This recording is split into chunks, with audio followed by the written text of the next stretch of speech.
Today on the Crisscross Cinema Podcast, two films stuck in a loop, Groundhog Day and The Edge of Tomorrow on the Crisscross Cinema Podcast. Two fellows meet accidentally, like you and me. No connection between them at all, never saw each other before. They swap murders. Crisscross. Wilson! I'm sorry, Wilson! A day may come when the courage of men fails, but it is not this day. You gotta keep breathing, because tomorrow the sun will rise. Who knows what the tide could bring? Hello and welcome to the Crisscross Cinema Podcast, where we crisscross cinema history to find connections that elude the casual eye. Try and spot them along with us. Today we get stuck in not one, but two time loops, in 1993's Groundhog Day and 2014's Edge of Tomorrow. Hi, I'm Aaron Wilson, writer-director and longtime fan of Groundhog Day. Hi, my name is Karina. Big fan of regular groundhogs. Mm-hmm. They're so cute. That is true. Hi, I'm Christian Macias. This is my first time on this podcast. Pretty cool. Pretty stoked to be here. I love time loop movies. Edge of Tomorrow is probably one of my favorite. Cool.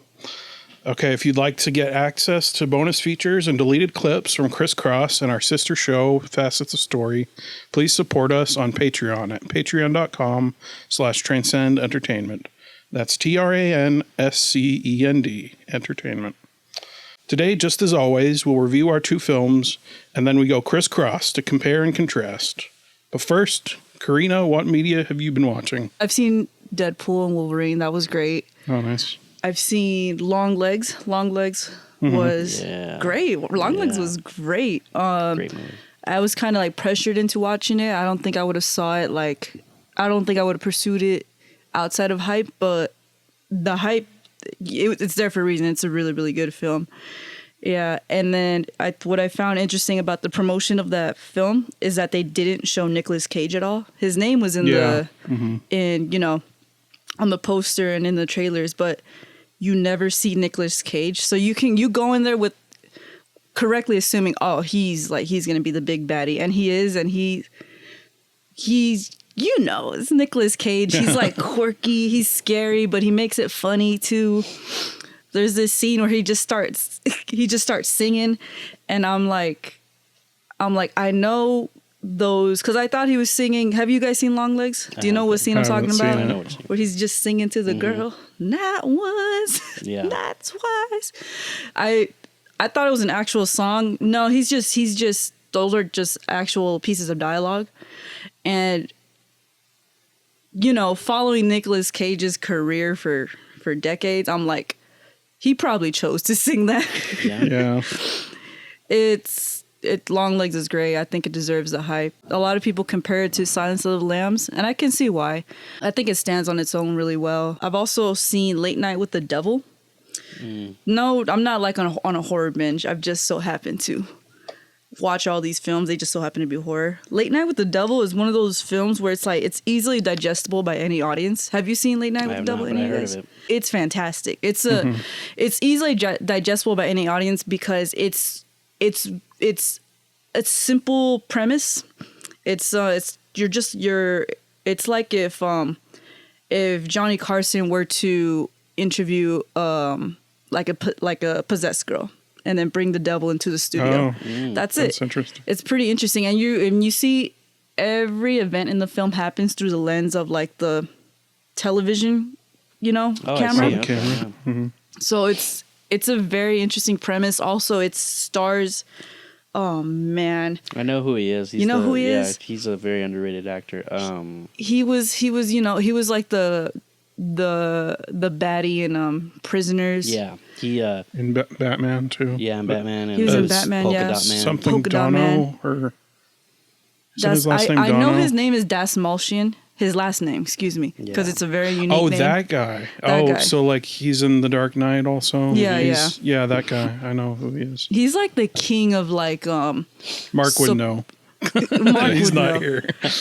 He's like the king of like supporting roles because he's been in the game for decades. Yeah, but he's never gotten I've never seen him in a lead role. He's the lead in Late Night with the Devil, and he just like it's a shame because it's like he's an amazing actor. It's a shame that he's not in more stuff, but it's like when you do see him in a lead role, it's so satisfying because this man deserves all the all the praise. He deserves a lead role. He does give it all when he acts. Like when he did Polka Dot Man, it was really you know, granted, tiny little role, but he blows it out of the water. Yeah, he was very good in it. No, yeah, it's Late Night with the Devil. It's great. I'm so happy. All of my horror films that I've seen lately are excellent. I'm in such a good mood. I've been in a good mood this whole week. Okay, so Christian, what have you been watching? So I've been watching a lot of shows. I've been trying to catch up on a lot of my shows that I've had, you know, queued. So I got around to watching The Gentleman, which is the show version of the movie. Great show in my opinion. Love it. For us film nerds, there's a lot of car rigging stuff in that show. Oh yeah. So I would send that to Stefan, you know, because we have a car rig. But I love that show. I love Guy Ritchie. He's one of my favorite directors. So and he directed the entire series, which you know is like impressive because not a lot of directors for a feature director.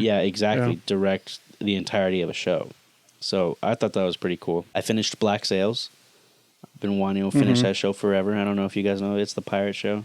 Apparently, it's a prequel to the book Treasure Island.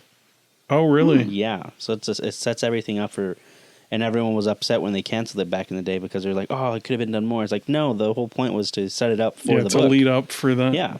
And that's been done a million times. So if you read the book, the best of which is the Muppet version. I have yet to see the Muppet version. Oh, really? But now I know what will happen with, you know, after seeing Black Sails. And then all my childhood movies you have not seen. I know. That's Groundhog Day and Princess Bride. Yeah, me and Stefan. There's like he's seen this movie, I've seen that movie, and yeah. But and then another show. It's an Italian show. Sabura, Blood on Rome, La Serie. Dude, that show slaps so hard. I love it. It's just like, you know, it's Italian gangsters like in 2008. And then they came out with a spin-off series called Sabura Eternia. Dude, oh man. That like Italian gangsters in Rome, pretty badass. Hell yeah. But yeah, so I just been watching that. I also saw Deadpool and Wolverine. Good movie. Very funny. Probably the funniest out of the three. No spoilers. I haven't seen it yet. No. I'll just say this. You'll laugh. Yeah. Definitely. If you don't laugh, you don't have a soul. Yeah. You know? It's that funny. Okay, so I've been watching The Acolyte the last couple episodes. Really? What'd you think? So this, I don't want to give away any spoilers as if anybody cares, but I've seen all the spoilers. Me too. Yeah. It's the last couple episodes, they try to subvert the morality of Star Wars, and it lands on its head. It just, like, especially that last episode, you have no idea who's doing what or why, and why they're doing it. It's like they just bait and switch just to bait and switch. It doesn't really matter. It's like you don't know which character you're supposed to be rooting for. And apparently they want you to be rooting for May, who's the one that, spoiler, there's a scene where her lightsaber turns from blue to red. Oh, she bleeds it, and she becomes a Sith. And they play the music for that. And I'm like, what am I supposed to be feeling here? Like, that's literally what I was feeling, which is not something you want as a filmmaker for somebody to be thinking while you're, I guess she was wanting you to be on the side of, oh yay, turning to a Sith is a good thing. It's like, and it's like, nope, you didn't do any of the groundwork for this. And it would take a lot of groundwork to completely, I mean, that's what Star Wars is built off of, the lore, Sith Jedi dynamic. There's it's good versus evil, man. Yeah, I mean, I've got a couple other videos. Go watch those. I'll check it out because I've seen a lot of stuff The Acolyte too, and it's kind of a bummer. You know, it's like, you know, they've done so much to change the lore that's already been established. Yeah. So like with Yoda and then Mundi, and it's like, how do these guys, for the amount, like if it's set 100 years, how do they not know the Sith? Like tell anyone the Sith are back? It's like kind of big plot holes. I'm not a big lore guy, but like just she completely misunderstands Star Wars. Oh, yeah. Like it's just, or maybe intentionally so. Like I saw an interview with her where she was saying that when she watched the prequels, she's like, "Oh yeah, I can relate." It's like, this is a downfall tale. Yeah, it's like this is like The Godfather. You can relate. Evil. You can relate to turning from good to evil. Yeah. It's not a good thing. It's like, okay, well, and that's I think why you are not on board with the main character with and well, it didn't make sense. And at the end of the day, it's just like technically, apparently, it's revealed later that they're actually the same person. They're just which doesn't two make bodies. any It's difference. Like, it's like, okay, they're just twins. Yeah, so you set it up. So are they twins or are they not twins? It's like you don't even know what you're doing with your show anymore. So yeah, I don't want to talk about the Acolyte anymore. No, you're good. You're good. You're good. It's depressing. Yeah. And so Hitchcock was the other one that I watched, the 2012 movie. The disaster movie. 2012. No, Hitchcock. The 2012 came out in 2012. Really? Yeah, it's like a it's a biopic, Yeah. kind of. Oh, I don't know how accurate it is. Yeah. It's about the making of Psycho, but it really isn't. It's just more turns about the out, relationship. Yeah, the relationship between him and his wife Alma, Alma Revel. Is that the one with Anthony Hopkins? Yeah, yeah. Mm-hmm. And I watched it. I remember kind of liking it when it came out. This time I did not like it. Really? It's the kind of movie that I think if Hitchcock watched it himself, he would just be, I don't know if disgusted is the word, but he'd just be like, this is not his fare. Because it's a melodrama, basically. Yeah. It goes into, like, Alma almost has an affair with this guy. And, of course, Hitchcock has the thing for his blonde stars. And it really doesn't go anywhere. And it's just I don't know. The stuff that's interesting is the actual making of Psycho stuff. But that's not really what the movie's about. It's about this melodrama subplot that you can tell that was going on between them. I don't know how much is real or fake, but interesting. It read as very fake. Interesting. And no, I wasn't very interested. I haven't seen it in years, but I remember liking it for what it was. But because really the story the actual story is about like marital problems and when you reach a certain age, what kind of problems can enter a marriage that has happened for so long, and they're in a business too. Because I believe she's a producer, or they work together. Yeah, Alma actually started out as an editor, and then she became script. I don't know if she was a script doctor, but she worked on scripts. Yeah, and she helped produce Psycho with them. Oh, cool! On the book. She actually started out higher up on the totem pole than he did. Like, really.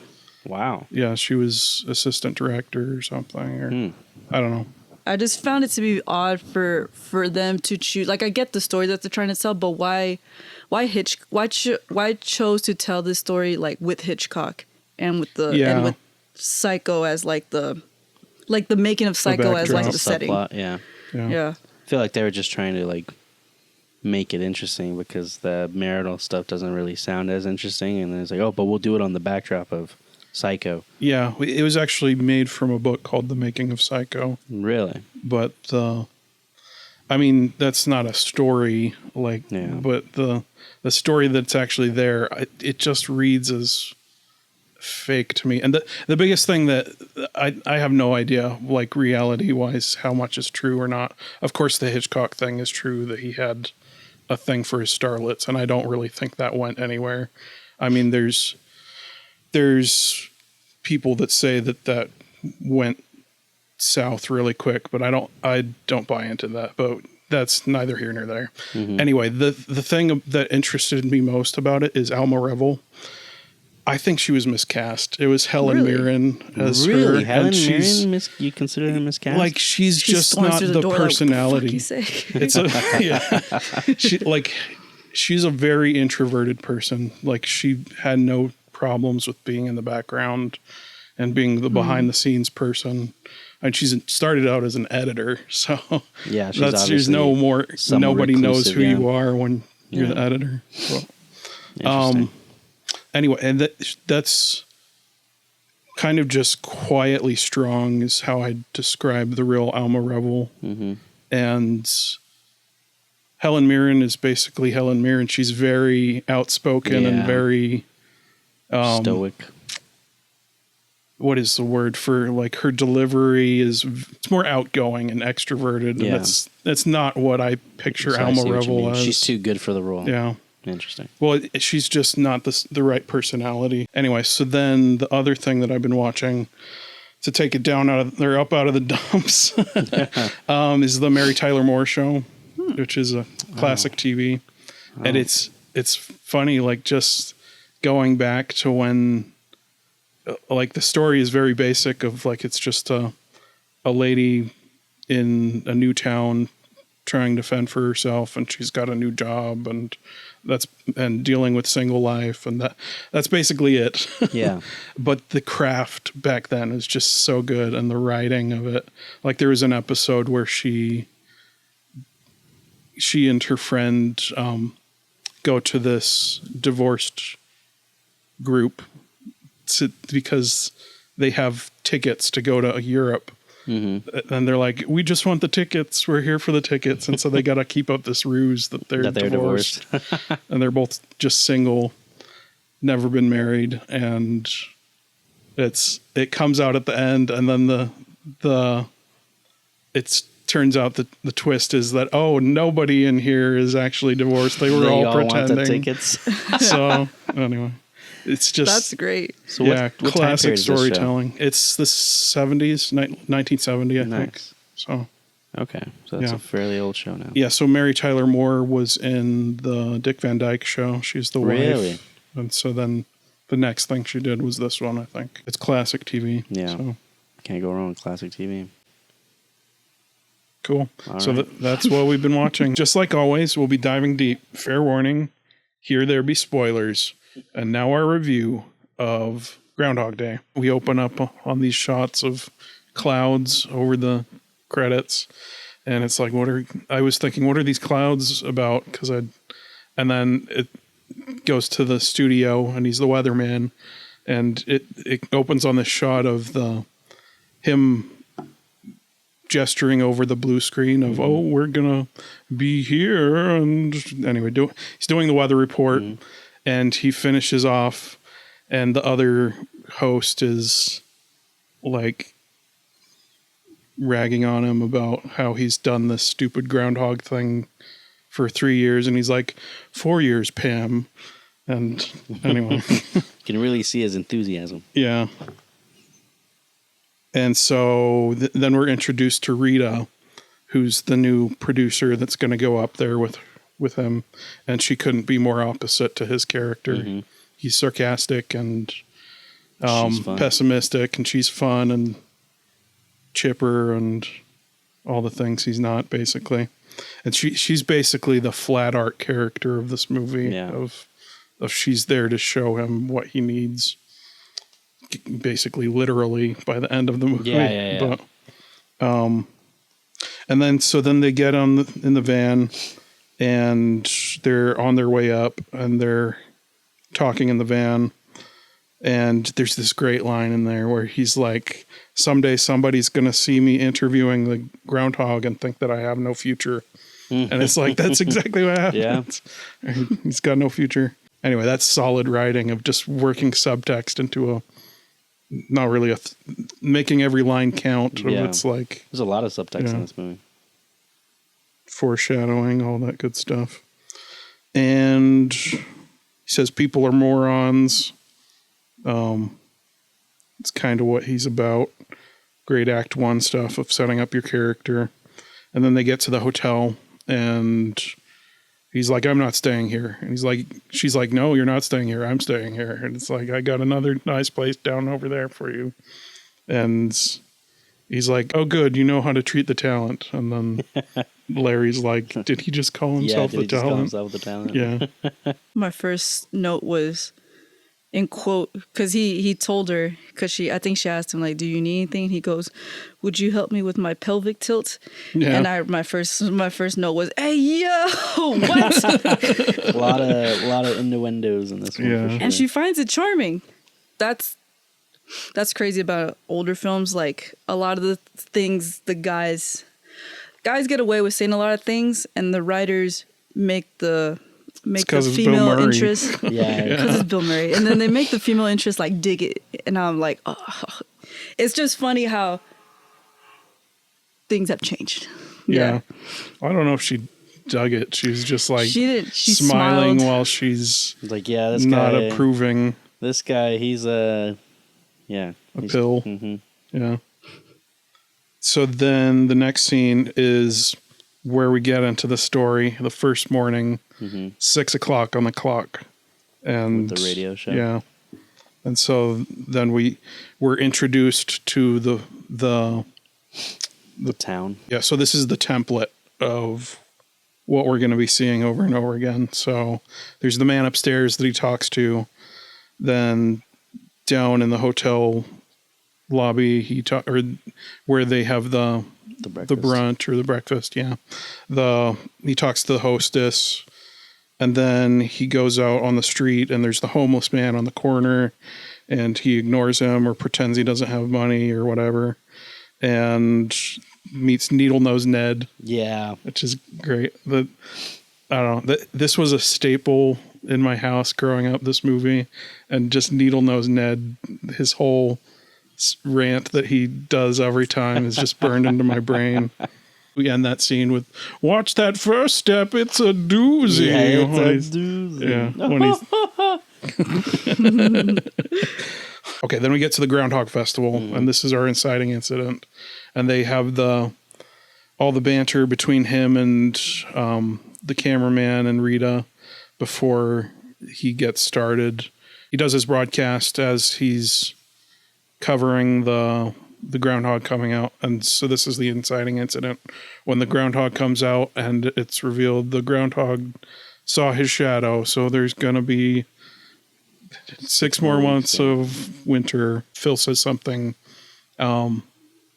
objectionable or whatever, and she's like, "You're incredible." He's like, "Who told you?" Yeah. His snarky comeback. Yeah, it's classic Bill Murray. It makes me wonder, like, how much of this is scripted and how much is just Bill Murray. I was telling you that the trivia was that, according to Harold, that like he would try to explain the scene to Bill Murray, and Bill Murray would just ask him, "Am I good Phil or bad Phil?" So I'm assuming a lot of it was improvised. Yeah. On the basis of like, okay, I'm a douche, or okay, I'm good Phil this time. Yeah, that's good. So I feel like it was improvised on probably on his part. That's cool. And it makes me think of like how hard must it have been for these extras, well, not extras, these side actors that have to repeat these same things exactly the same way every time, with Bill Murray doing his riffing stuff. And he gets to riff every time. It'd drive me crazy if I was one of those actors. It's like he gets to do whatever he wants, and I gotta play it straight this whole time and figure out how to, at the same time, figure out how to respond to him, but and keep it the same tone I did before. And they're the side actors of this movie are just the unsung heroes. I think. Yeah. We finished the Groundhog Festival scene, and they're driving away back to what town was Pittsburgh, it? I think. Pittsburgh, yeah.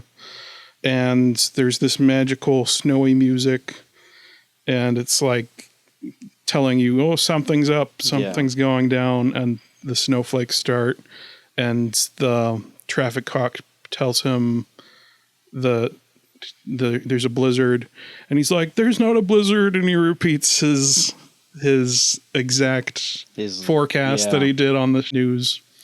"The moisture will come in from the south," and he's like, "You got that moisture on your head, buddy." There's so many quotable lines in this movie.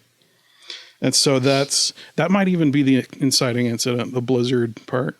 But I mean, that's right after that. Why he gets stuck there, that 1-2 punch of the groundhog saying 6 more months of winter, and now here it's coming, the blizzard. And this is where we get into day 2. Well, there's that great thing where he goes in the shower and it's cold as crap, and he's like, "Oh!" And then he wakes up the next day. It's 6 a.m. and the same music is playing, And he's like, "You're playing yesterday's tape, guys." Yeah, nice, good going, guys. Yeah. It's just snarkiness all around. Yeah. He looks out the window, and it's exactly the same. And he's like, "What the crap?" We'll get into it more with Edge of Tomorrow, but I like how you can see the differences with how they handle the time loop. Yeah. Like and real quick in Edge of Tomorrow, it takes a while for him to realize what's going on. In this one, Bill Murray is so quick on his feet that he already knows something's off. Yeah. You know, that's what I noticed a lot with Groundhog Day. He already knows stuff is off the first time it happens. Yeah, and there's it's kind of the music too, but there's just a feel of something's weird, and he's going downstairs. And I love when he before he goes downstairs though, he sees the guy upstairs and he like, puts him against the wall. We did this yesterday, didn't we? Yeah, and then oh man, it's pretty funny. And I like how they don't play on the thing of kind of like in time travel movies where they say I'm a time traveler, and they're like, "Oh, you're crazy." Yeah. They don't play it for that. It's like they're kind of folksy town people that they wouldn't even recognize. They're just like, "Okay, this guy's weird," and they go about their business. Yeah. Well, it's like, especially, I don't know how far it is into it, but like when he goes to the doctor. Yeah. Who's the director, by the way? That's Harold? Yeah, that's Harold Ramis. Really? Wow, he looks so young there. Yeah, for anybody who doesn't know their nerdy director stuff, he's the guy from Ghostbusters who plays Venkman. So, man, so then how far apart was Groundhog Day and Ghostbusters? They were pretty close. I mean, Groundhog's Day was it before? Late 80s or maybe 85, I don't know. And then this one was 93. It's the same. Oh, okay. Wow, okay, so maybe Harold didn't look old. Maybe it's been a while since I've only really seen him in Ghostbusters. Anyway, so yeah, that's the director. If you see a doctor in a movie, especially an M. Night Shyamalan movie, it's usually the director. Same thing in Elf. Jon Favreau was a doctor who pricked his finger. Yeah. Then he eats the... Yeah, he eats the cotton ball. And when you mentioned something was wrong because they have like the music and then, the atmosphere. They don't make like vibrant movie scores like that anymore, for comedies. And that's something I miss. I hear scores like that like in Family Guy. Yeah. Like the very big orchestral like scores. Yeah. You don't hear that a lot, and I miss it. So it was cool. It was nice. It's very nostalgic having a score like that in this movie. We're being snobs over here saying again, but they don't make it like they used to. Right. Anyway, but they really don't. Not like Groundhog Day, at least. Anyway, so he goes downstairs and he says to the hostess, "Do you ever have deja vu?" And he's like, "I don't know, but I can check at the kitchen." That was pretty funny. Yeah. I love how they use the premise as the joke for most of the movie. There's so many lines of just playing on the irony of it, like the introducing line of he's like, "Somebody's going to see I don't have a future," and they're just great with that. That's how you do writing, especially for a feature that everything's connected and all the setups tie to the payoffs and the premise is over everything. And just the craft is amazing. But he goes outside and he sees the piano teacher, who we don't know is the piano teacher yet. That's right. I didn't. You're right. And she's like, "You gonna go see the Groundhog?" And it's like, "It's still just once a year, isn't it?" Of course, we cover the Groundhog Festival again, and it's mostly exactly the same, except he's really looking around like, "This is weird," type thing.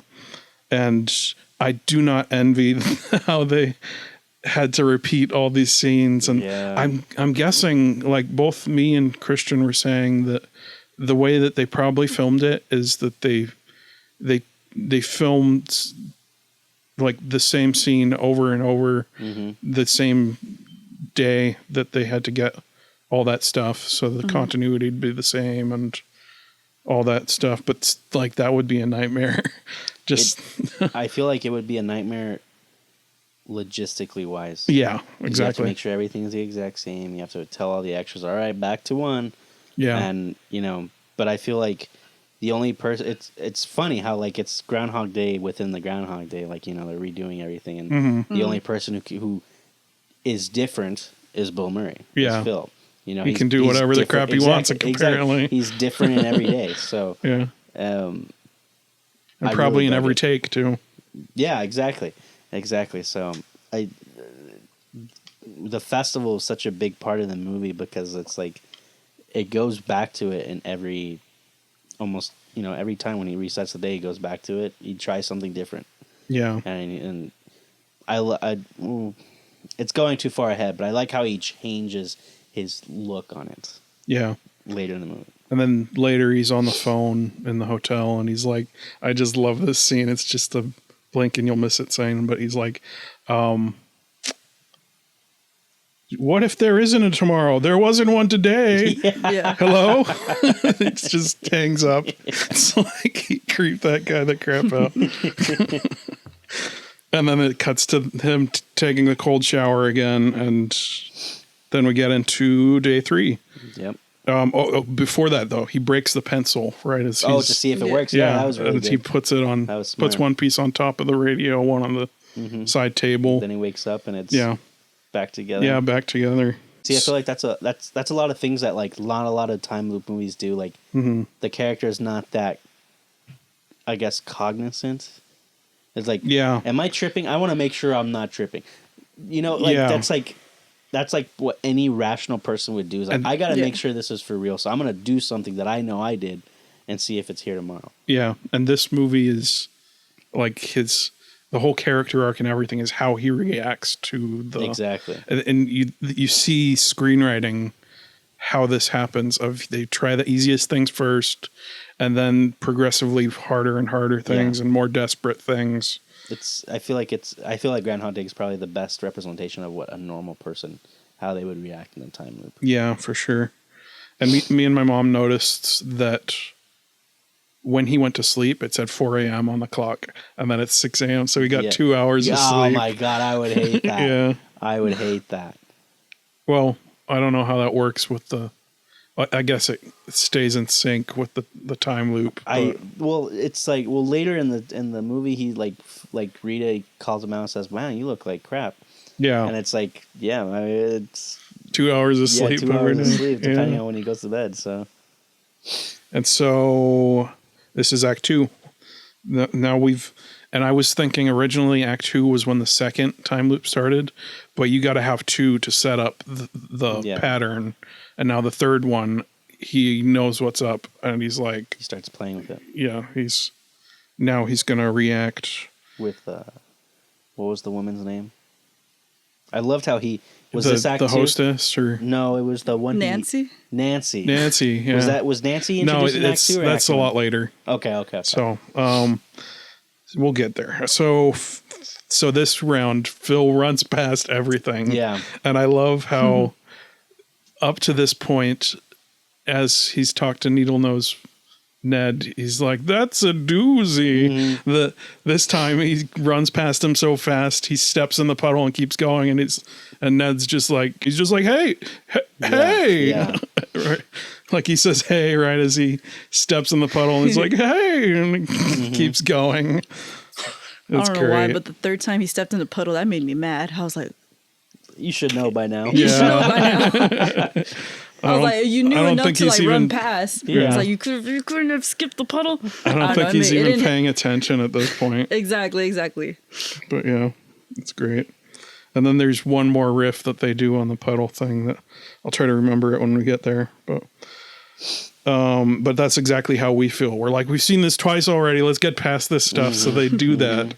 And it's very economic storytelling that's very funny at the same time.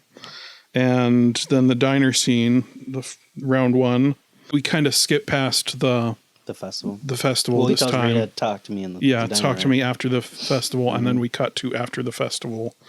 And in the diner scene, he asks Rita to help. And he's like, "You're a producer. Do something." It's like, oh yeah, producer's gonna get you out of a time loop. It's just so it's funny. I like the two hillbilly folks people in in the seat on the table next to them. That the tray falls. Phil like the groundhog? Yeah, the groundhog. You guys are morons. Yeah. Yeah. And those guys come up later, too. Yeah, those guys were pretty funny. Yeah, I'm glad that they utilized them more than that scene. They ended up being like just a really cool part of the movie. Mm-hmm. Yeah. Yeah. And then we get to the doctor scene right here. We see the director. Poor Harold, And the psychiatrist. Yeah. So he sees it. He shows him his MRI, and he's like, "Well, there's nothing wrong with it." And he's like, "You know what? I think you need a psychiatrist." Mm-hmm. So, and then the psychiatrist doesn't know what to do with him.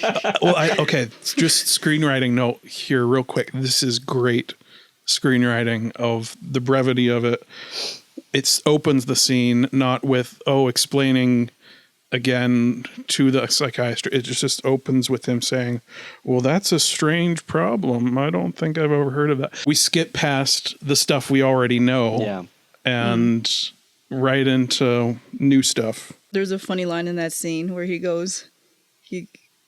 tells the psychologist, like, "Did you study veterinary psychology?" Yeah. I wrote that. I was like, "What is?" Yeah.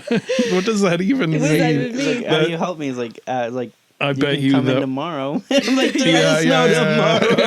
Yeah, that's the capper of the scene, and then he just like puts the pillow over his head and fits it, and then the psychiatrist just cringes. He's like, "What do I do?"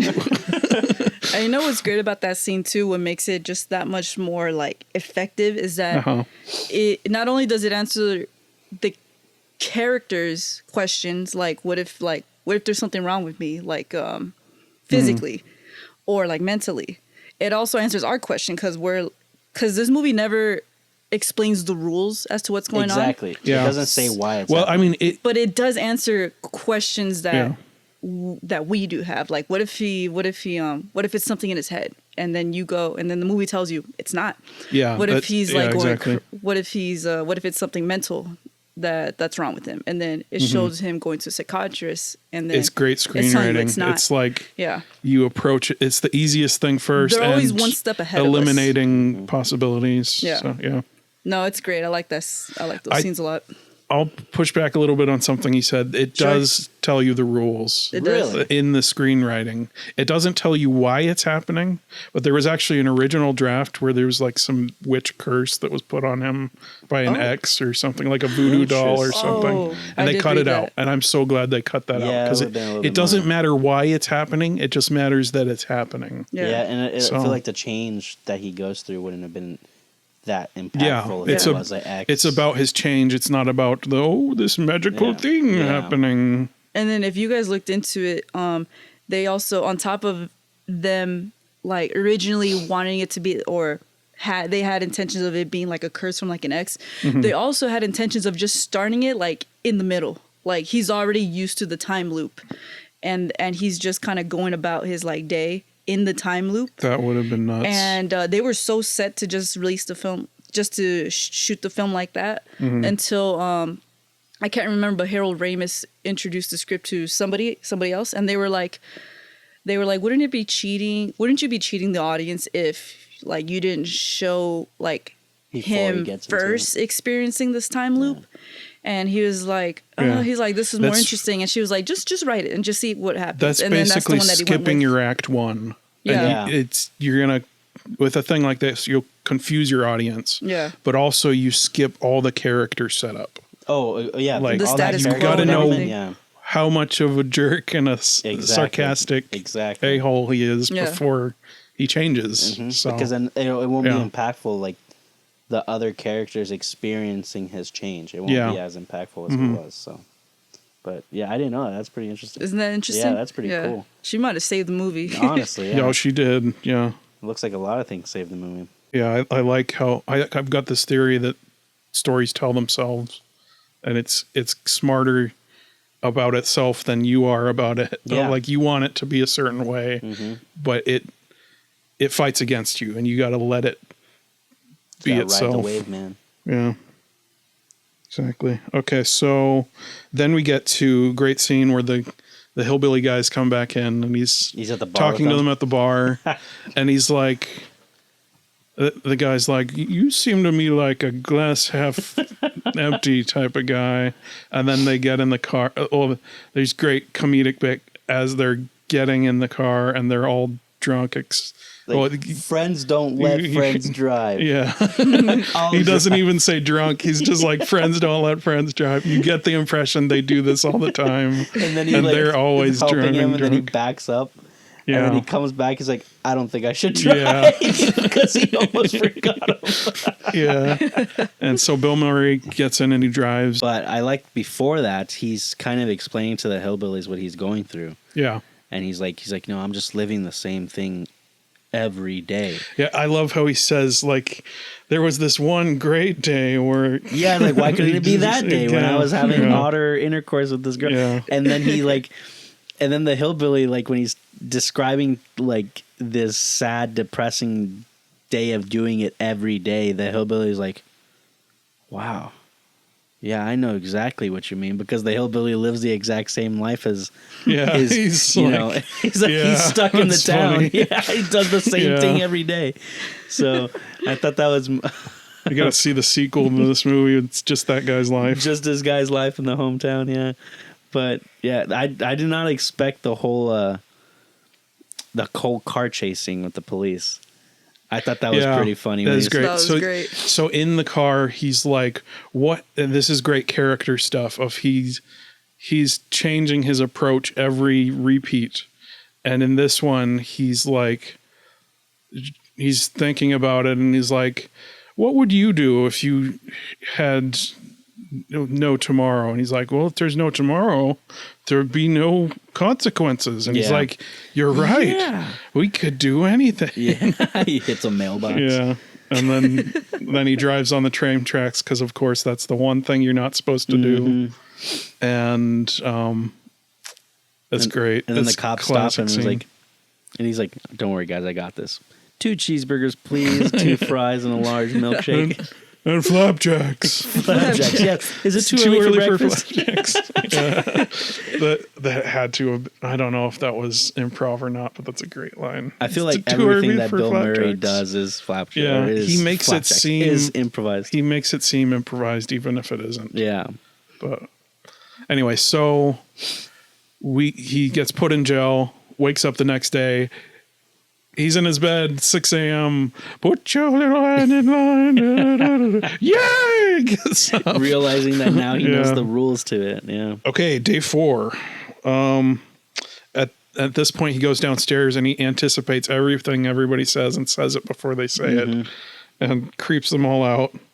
And he punches Ned. Yeah. And then finally... he steps over the puddle. He did. And another guy, he goes to step and he sees the puddle as he's stepping off the curb and puts his foot back. Another guy steps in the puddle. Yep. So that's the he's the nice smiling fourth about it bit. because now he knows. Yeah. And then we skip the Groundhog Day festival. And this is great editing as well as screenwriting, where you do it as much brevity as possible. You don't need it. Yeah, you already know what's going on. Yeah. So now he's in the diner again. Yeah. Is this where he's eating? He's eating this. Yeah, that's like one of my favorite parts of the movie. Donuts and I cake would do the and exact everything. same thing. I'm not going to lie. I would do the exact same thing. So at this point, his new tactic is hedonism. He's just eating everything and smoking a cigarette. Yeah. Smoking aren't you worried about cancer in your lungs? Like, no, I'm not. Yeah. And then that's when And then he sees Nancy. He starts playing with it. I love that. How that's like a suave thing to do. He's just like abruptly meets Nancy and he's asking her all these questions and he's like, why is he doing this? And then he's like, all right, well, later. And then she's like, what? Wait, what? And then you see in the next, he's like, oh, look at his little setup. So it continues with the hedonism. He's just going to, and they do this montage where he dates several other girls. Yeah. He shows up as Clint Eastwood. That was so funny. Yeah. Oh my gosh! Earlier in that in that day, he kisses Mrs. Lancaster. Yes, he kisses Mrs. Lancaster. I called it too. I was like, is he about to assault Mrs. Lancaster? Yeah, so that's day 5. He kisses Miss Lancaster going out. She's like, oh. She can tell she kind of enjoyed it, but is kind of creeped out at the same time. Mm-hmm. And then great acting by her, by the way. Yeah. She's I called it too that he was gonna punch Ned. I'm like, is he gonna punch Ned? Boom. Lo and behold. Yeah. He punched Ned. Kinda wanted to. Yeah, so he tricks Nancy into thinking she knows him at the festival. And I was a lot shorter in school. Then, like, oh my god, yeah. Then we cut to the smoochy smooch. That's what I have in my notes. It says smoochy smooch. And then he's like, Rita, and I'm like, dude. Yeah. Come on, man. Yeah. And then he already knows how to play the game. He's like, will you marry me? There's no consequences. So he's just trying to reel her back in. And he's still calling her Rita after that.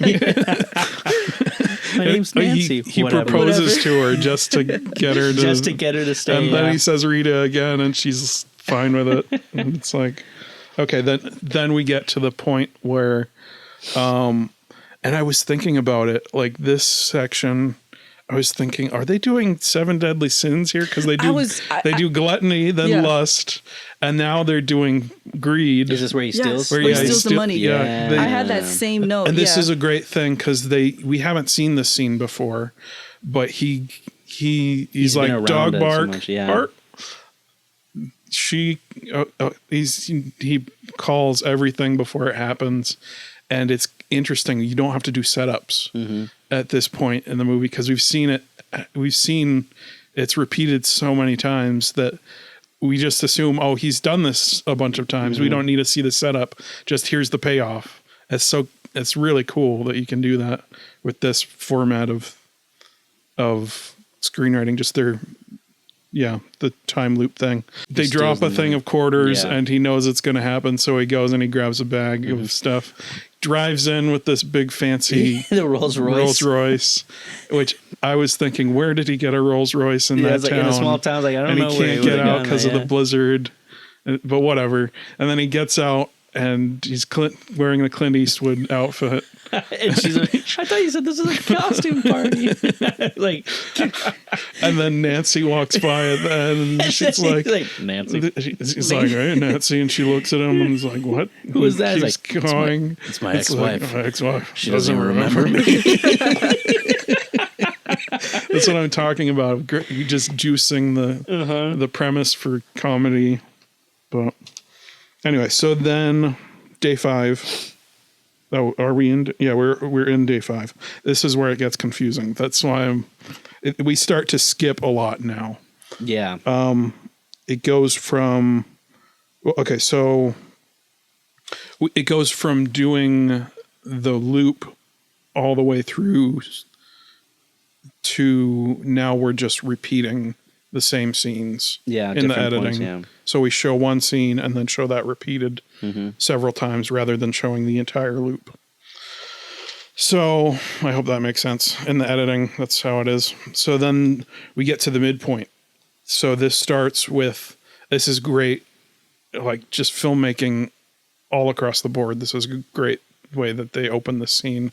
They open it in the van of footage of him doing the festival. And then they come out and Rita and him talk. And so it orients you of exactly where you are without having to show the whole thing again. And then... Is that where he's already trying to riz her up? Yeah, that's where he turns his focus to her. And that's the midpoint. He goes from just...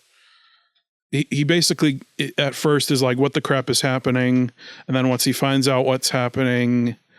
He's resistant to it at first, which every character should be, to whatever situation they're thrown into in any movie, regardless of if it's a time loop or anything. And then he shifts gears several times to where he gets to that basically frivolous, gluttonous, lustful, whatever, do whatever the crap I want stage. And now he's switches his focus. And this is where he's active character. The rest of the movie is going to be him trying to get Rita. Yeah, trying to seduce her. So then the diner scene, round 3. So this is where he talks to Rita about what she wants in a man. Mm-hmm. He's like, me. Yeah. And then he asks her, like, what'd you study in college? Like, at first I did, 19th century poetry. And he's like, that's such a waste of time. Yeah, he starts making fun of her. Yeah. And she gets all buttered. He's like, well, I got to try again. And lucky for him, he's got the loop where he can do it several times. So, like, he starts, like, perfecting he's speaking everything. Perfect French. He knows exactly what to do to make her like. There's the drink scene where they show the conversation. Every line at the bar. And he gets it. He's like, oh, what should we toast to? And he's like, I think we should toast to. I don't even remember what he said. He says Groundhog Day. Groundhog Day, and she's like, I always toast to world peace. Yeah. And then the next time he toasts to world peace, and so he gets every step of what her favorites are. I like to make a little prayer and then toast to world peace. Yeah, exactly. That had to have been improv. And so the drinks montage, and then I love Rita's like, do you ever have deja vu?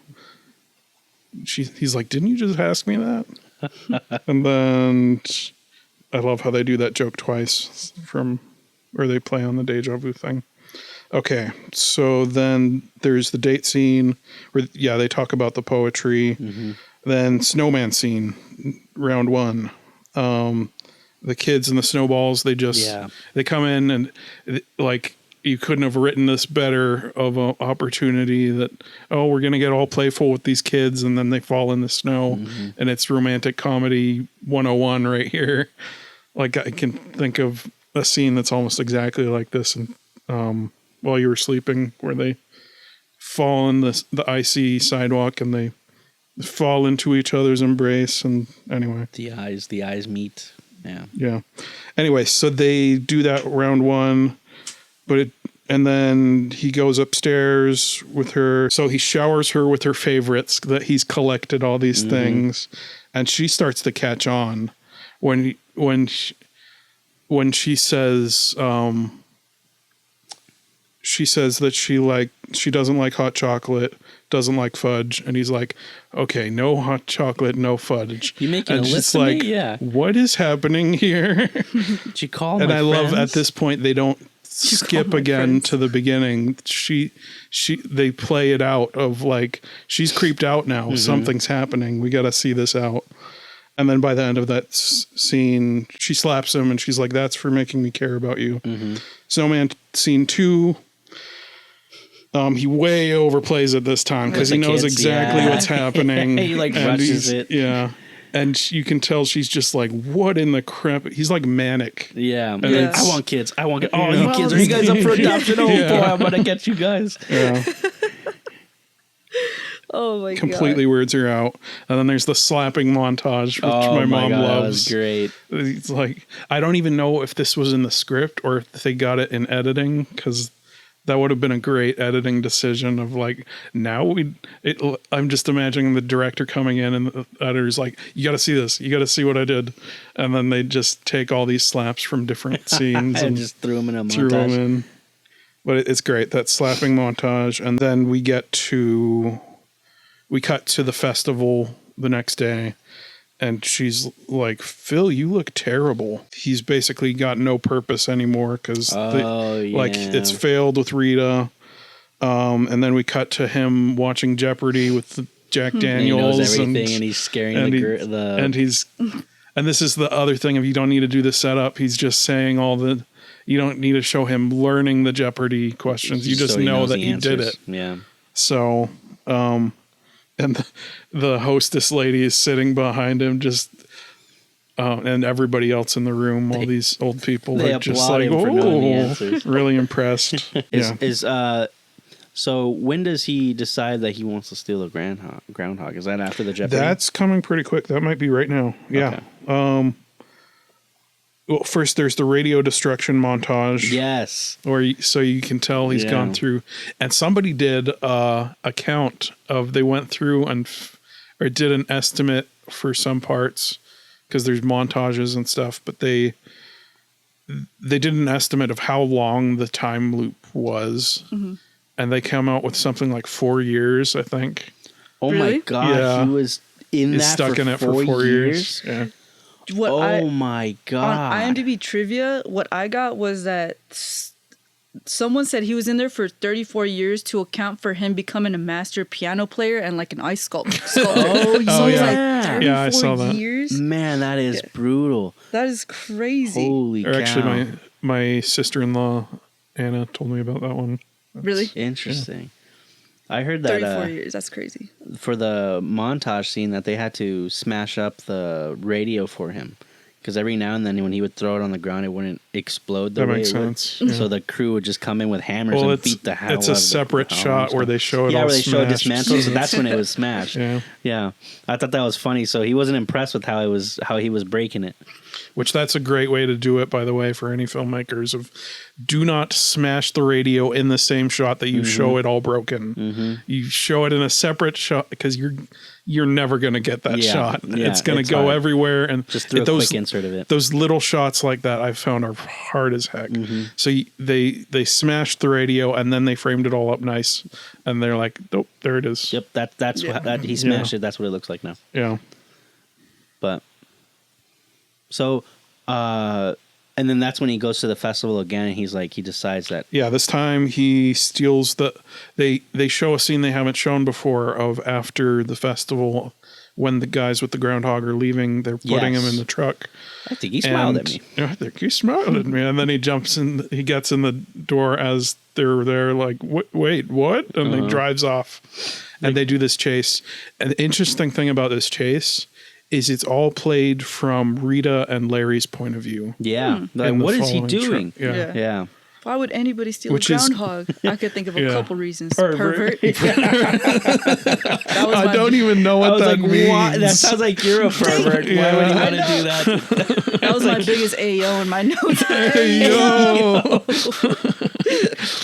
What does he mean? I agree. It's like their perspective because they follow him and they're like, what is he doing? And then we finally get. There's only a couple shots near the end of him in the truck with the groundhog. Funniest part though is when he's letting the groundhog drive. Oh yeah, it's so cute. He's like, just peek your eyes to the side mirrors. That's all you gotta do. I find it shocking that the way you're reacting to this. You've never seen this movie before. I found it so hilarious. Have you seen it for the first time? Yeah. I saw it for the first time too. Oh, I've never really? seen Groundhog Day before. Okay. I thought it was great. I've heard about it definitely, and I've definitely heard that it's like a staple for like great like screenwriting. Yeah, for sure. I've never script is watched it. But also like one flawless in my opinion. OG time loop movies. Yeah. So. This is the OG time movie. Is it the OG time movie? I could have sworn Twilight Zone had done something similar. I don't know if I'm not sure. I'd have to look, but there's I don't know if they did time loops.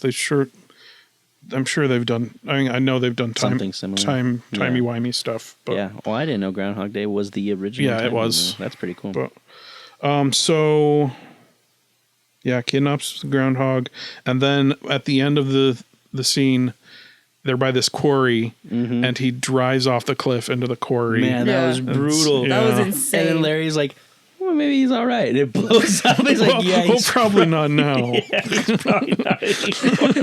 I thought that was hilarious. That was crazy. I felt so bad for the groundhog. I know, he didn't do anything. And one thing that you may not have noticed going through this, just because Phil's such a big a-hole, Larry's kind of an a-hole too. Yo, he's an a-hole. He doesn't like him at all. Yeah. He showed no remorse when he blew up. Yeah. He was like, and that'll come up later. That'll be more important later. Well, I like how that changes later in the movie. You know, for all these characters end up changing. Yeah. I like it. And you know, at this point in the movie, I kind of explored like another, like, I was wondering, I was like, are they also, on top of like the 7 deadly sins, maybe, are they also showing like the 5 stages of grief? So yeah, like, that's is that something one you thing I explored commonly too? think. I didn't notice that for this one. But like, I don't know. Of course, when it first happens, like that's denial. Because he gets to the point of we're right here of after he blows up, they show a montage of him offing himself. Yeah. And several other ones. Yeah, the toaster. So he just goes downstairs in the loop and Would you like like some goes. toast? Would you like Just some toast? takes the Grabs the toaster. toaster, goes upstairs, and the lights go. Oh. I was like, oh my God, how are they going to shoot this scene? And then they Yeah. just showed like the lights going off. I was like, that's the best way. That's probably the safest way to show that. And classiest then way. he jumps in front of the truck, and then he jumps off the building, and then Yeah. they see him. They go and like confirm him at the morgue. And Larry is still not He caring. still doesn't like him. Oh man, it's just like so brutal. I felt the morgue scene was different than how they actually do like Edge of Tomorrow. Edge of Tomorrow. As soon as he dies, it resets. You know. Yeah. Oh yeah. Well, they do. It's the same for this one, but they do break the rule. They break it once time. when he's at the morgue because they show it from Larry. But and it's Rita's interesting. It's perspective. from their point of view, which they do that. And there's one scene where we'll get to in Edge of Tomorrow where they play it from another character's point of view. Really. Well, I'll point it out when we get there. Okay. So then we get to the diner scene, part 3, part Is this 3. where he talks with Doris. I'm a god. And Yes, the god. Yeah, he's like, I'm a yeah, god. yeah. And shows come how back much he another knows time. about everybody in the diner Mm-hmm. and trying to convince Rita that he's actually got this thing going on. And so he tells her what's happening. And this is where we get into the starting of Act 3. He's like, come with me. Like, I'll prove it to you that this is happening. And so this day, whatever day it is in the order, I did not count. Don't ask me to do that. But he's like, come with me. Like, and they do the setup for this so invisibly of Larry's going to come in that door and take you out. It's like, don't go with him. Go with me through the rest of the day and let's figure out if this thing is real. He writes what he's going to say.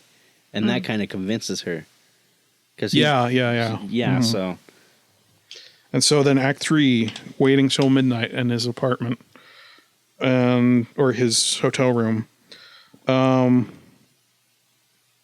this is so great. This shows his character change of starting in Act 3. He starts to change. Mm-hmm. She falls asleep and he's like, you're the kindest person I've ever met.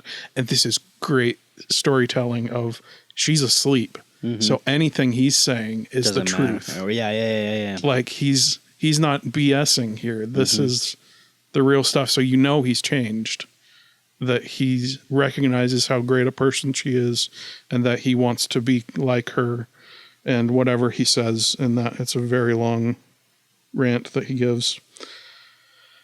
And then she wakes up a little bit and she's like, did you say something? And then we get to the next day and she's not in bed right next to him. Like she fell asleep. And so he's like, he's still stuck in the loop. So this is great. He's seen what he has to be, but he's not that thing yet. He hasn't made the change yet. So then we get into the self-improvement montage of he finally sees the homeless man and he starts to help him. And that was a bit sad. He gets, the way that ends, then he gets his crew coffee. He's just more cheerful and he's enthusiastic to be there. He loves the festival now. Yeah. And then he has the piano lessons. That was the funniest. Kick out the little girl. He kicks out the little girl. She's like just so distraught. I have $1,000. Kicks her out. I'm like, oh my God. That's messed up. And she's just like, walking on like, oh, why'd she kick me out? Yeah, that's so great.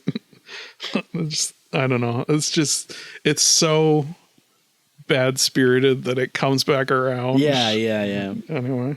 It's pretty funny though how like he just starts taking up all these different crafts. Yeah. With the amount of time he's just in there. Yeah. Anyway, but the homeless man thing, he tries to help him, and then he goes to the hospital. He has to take the guy to the hospital because he finds him unconscious, and it turns out he died, and it's like, how did he die? What did he die from? And it's so the died. next day it's like he just died. He's old, and so the next day he's serving him all these bowls of soup and like giving him a good last day. Yeah, and trying to save him desperately, and it doesn't work out. Back to the 5 things of grief. Do you think that is acceptance for him, because he accepts that not only is this old man just destined to die that day, but that's what he has to accept it in the entirety. The problem with the 5 stages of grief is like he's not really grieving anything. Yeah. He's just stuck in this time loop thing, and he's dealing with that. So there's not like something that happened that he's grieving about. Would you say he's like grieving his like freedom? Because he can't like go see his family or anything, you know? That's me, you know, I'm reaching. But you know, this is he is stuck. So he is lacking certain freedoms. I can see that. So then maybe it's not even about grief. Maybe it's just he's accepting his situation. He's accepting the situation. And the old man dying is that he can't do anything about it, so he has to just accept it. Someone online said that's actually where like his acceptance starts. Like is when he realizes the man is dead. He just dies. He actually just dies. So that's when he actually starts.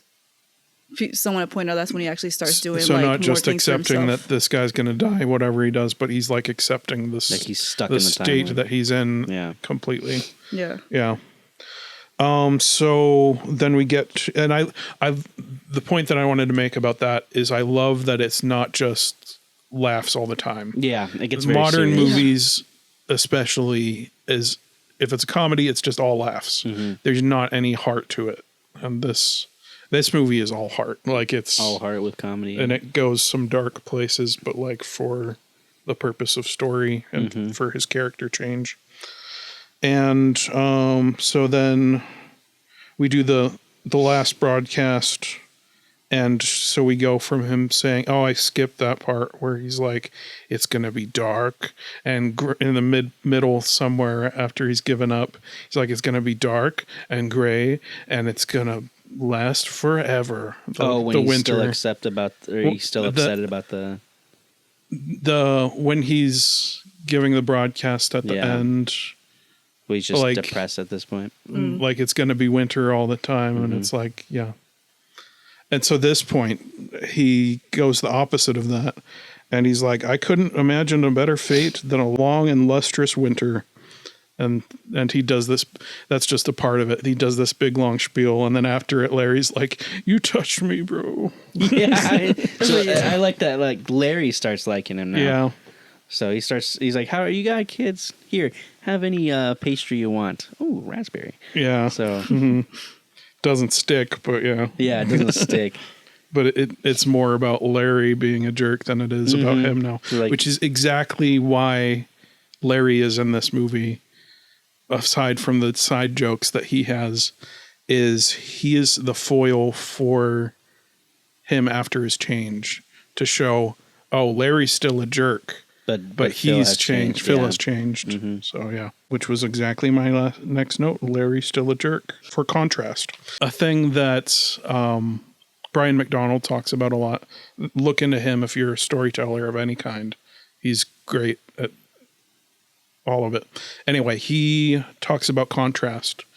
Where you have, especially characters in your movie, you want to have them there for contrast. So for him, you've got the nice lady and the sarcastic jerk as the main character.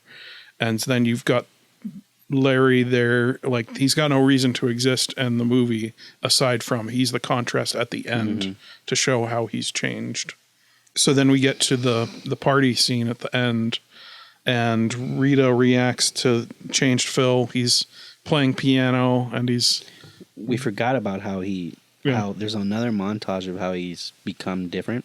Like he saves the mayor from choking. Yeah. I completely skipped that. So at this party, everyone loves Phil. Yeah. He loves that he's embraced because he's helped everyone in this town. Exactly. He knows everyone. Rita and him are dancing, and like everybody in the room is like there's these ladies that Oh, he helped he with changed the tire for, and I didn't realize until this viewing that they're dancing with each other, and I'm like, what is? What is going? They're just kind of loopy. They're like, anyone. I don't know nobody else will dance with us. Let's dance with each other. Anyway, but I noticed that how like everyone embraces him now. He knows the town so well, and he hated in the beginning of the movie. He hated this town. Yeah, he wanted to leave as soon as he was done. So. And another great thing about this is just the small scale of it. It's just, what is the Punxsutawney, Pennsylvania, just confined to that town. And they've got the Blizzard plot device. Let's say, I call it what it is. The Blizzard just keeps them in town. And when you've got such a high, almost sci-fi plot to a movie, you want to keep it small scale. And so that's exactly what they do with this. And it makes it where he can influence all the people in town because it's not a very big town. Oh yeah. And another, that's where the contrast for Larry's character really comes out, because he's hitting on Nancy at the bar. Yeah. And he's obviously a jerk. And it's obviously going nowhere. Like, I'll give the barman a tenner. No, he takes 5 away. So that's where you really see the contrast. I thought he gave him like $2, and then he took the $2 away. I'm like, oh my goodness, this guy is so cheap. But then even like when they do the auction scene, and then Larry jumps up there, it's like, no one likes you, Larry. He did a little spin. Yeah, and they sell him off for 25 cents. Because like when the mayor has Phil up there, is like this fine specimen. Yeah, and then everyone's like, bidding war. Phil, and then and he goes up to like, I think it goes up to like $75, and then Rita goes 300 or something like that. Does anybody know where she got that number from? No, it's just how much she had in her wallet. Right? Okay, cool. Because that's what it said on IMDb trivia too. Like, there's no real explanation for that, for why they. Well, they showed her looking in her wallet, and she's like, and she pulls it out, and she's like 300 and blah blah blah blah. She counted it pretty quick, but yeah. I see. You know what I thought because as I'm watching this, I'm like, they're gonna have to explain the time loop, and then they don't. But at a certain point, I'm just trying to see, like, I'm trying to point out maybe there's clues there that I didn't see before.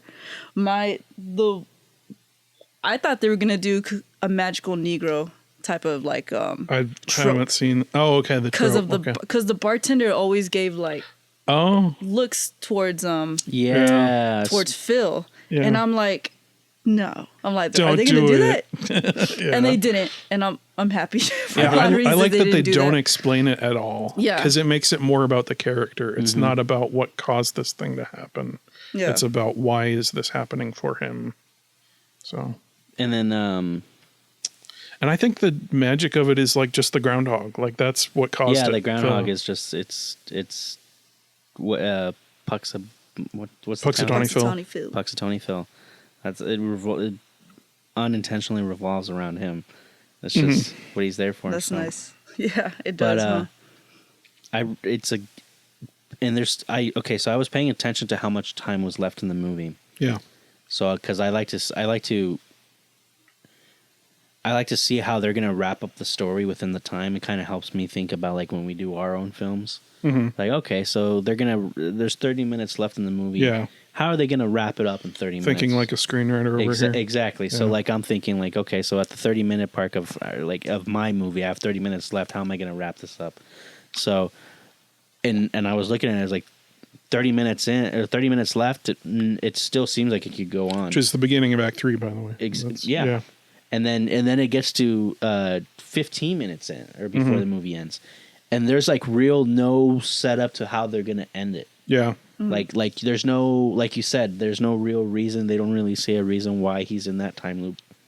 There's no uncertainty. Exactly. Yeah. So, and then by the time you get to 10 minutes in the movie, it's like, is he just gonna accept his fate that he has to live this moment every day? Yeah, they bring it up right to the last minute. No, they really do. Yeah, because I had the same thing. I was like, there's still like he's still. He's still stuck. He's still stuck. He's still wowing these people, and I'm glad he had that arc. But there's no changing of the seasons to indicate like, oh, something's different happening. Changed. Yeah. Mm. So there's really like they really give no like little clues for the audience. Mm-hmm. It's all in the storyteller's control. Mm-hmm. And that's great. Yeah. Usually with an Act 3, especially like in a Marvel movie or some action thing, exactly what's going to happen. There's going to be a big fight, and they're going to beat the bad guy. This one, there's a lot of uncertainty to it, and I didn't even notice that. It's great that you guys saw that watching it the first time through. So, I mean, I think it's just from obviously now we're older compared to if we had seen it when we were kids. Mm-hmm. Now we know how things work and everything like that. But I felt like this one kind of steers clear from the original way they would do in Act 3. Mm-hmm. Like in how you use the Marvel comparison. You know how it's going to, they're going to face a big baddie and then that's it. I think a great Act 3 is you know enough to know what it's dealing with, but it's got that uncertainty of you don't know how it's going to end or how he's going to resolve it. And it's like literally the last 5 minutes is when he finally breaks the loop. Yeah. And you're like, oh my God. You still don't know why he was in there in the first place, you know? Mm-hmm. But that's it. So it's a really good movie. I love how he finally, he's a changed person and he can finally woo Rita and actually make her fall in love with him. So we'll get to, okay. He doesn't make her fall in love with him. That's the he doesn't make her fall in love. Let me go ahead. Yeah, we'll go through. So he wins her over just by. Oh, I skipped a very important moment. Let me look back on the notes. So after that really inspiring speech where Larry's like, "You touched me, man,"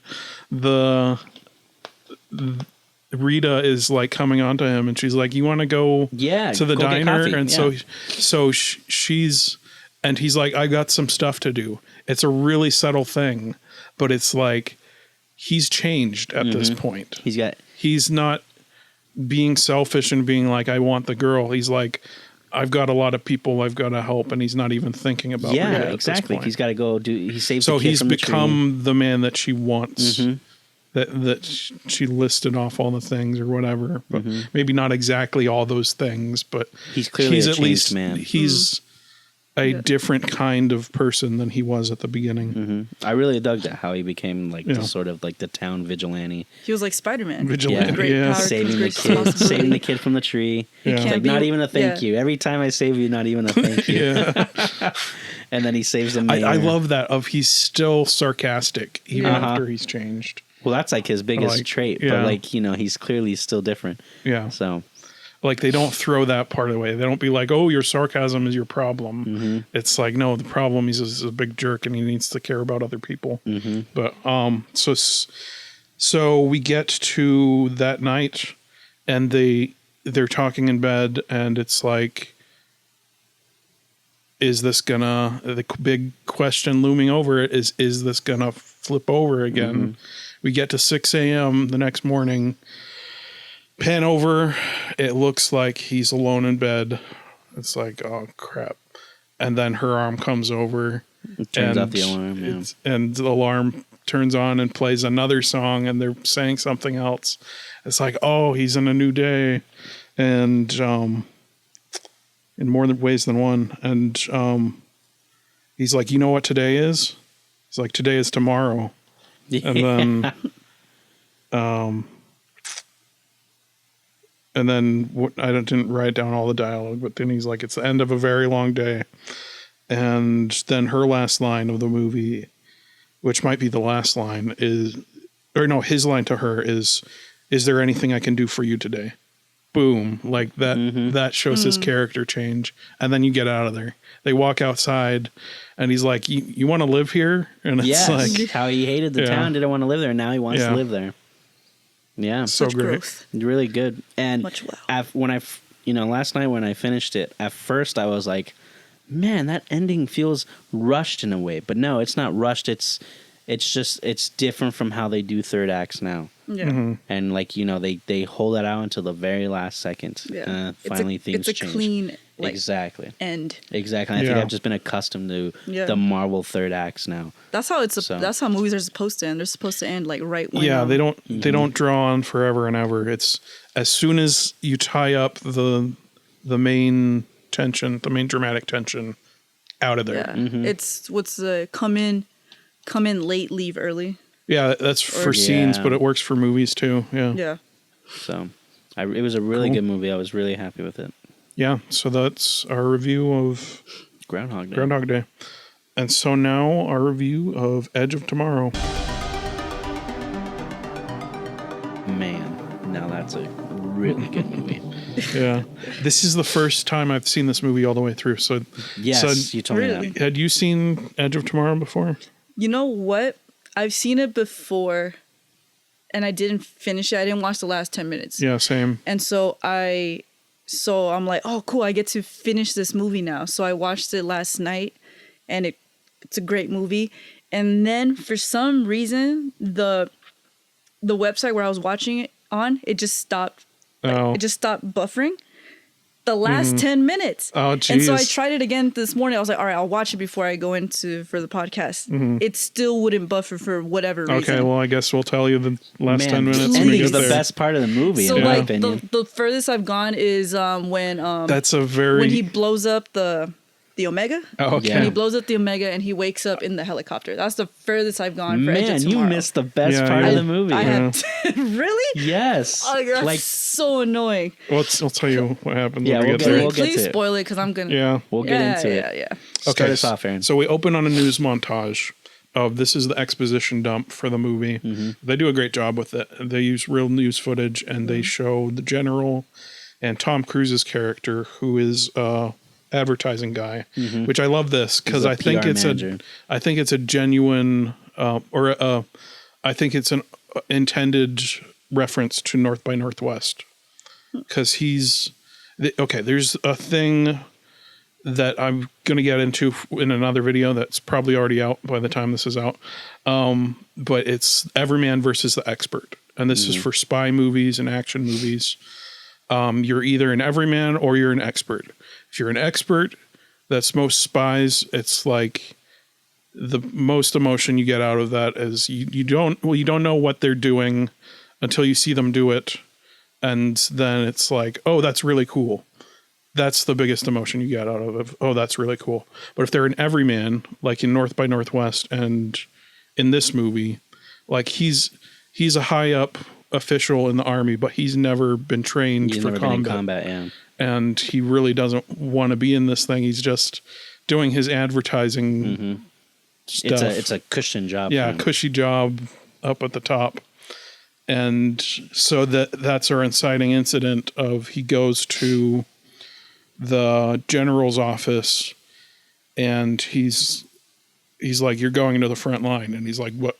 Wait, no. He doesn't completely understand what he just said of like the front line. Like, no. And he's in complete denial about it. And then he tries to blackmail the general. Yeah. And he thinks it has worked. And he goes out of the office and the general's like, arrest this man. I completely skipped the exposition that we need. They're going into alien occupied France, and it's very D-Day and World War II. Like it's directly inspired by that. Really, really well done. Yeah. And so he wakes up in handcuffs on top of all this baggage on the tarmac. And Bill Paxton is there. I saw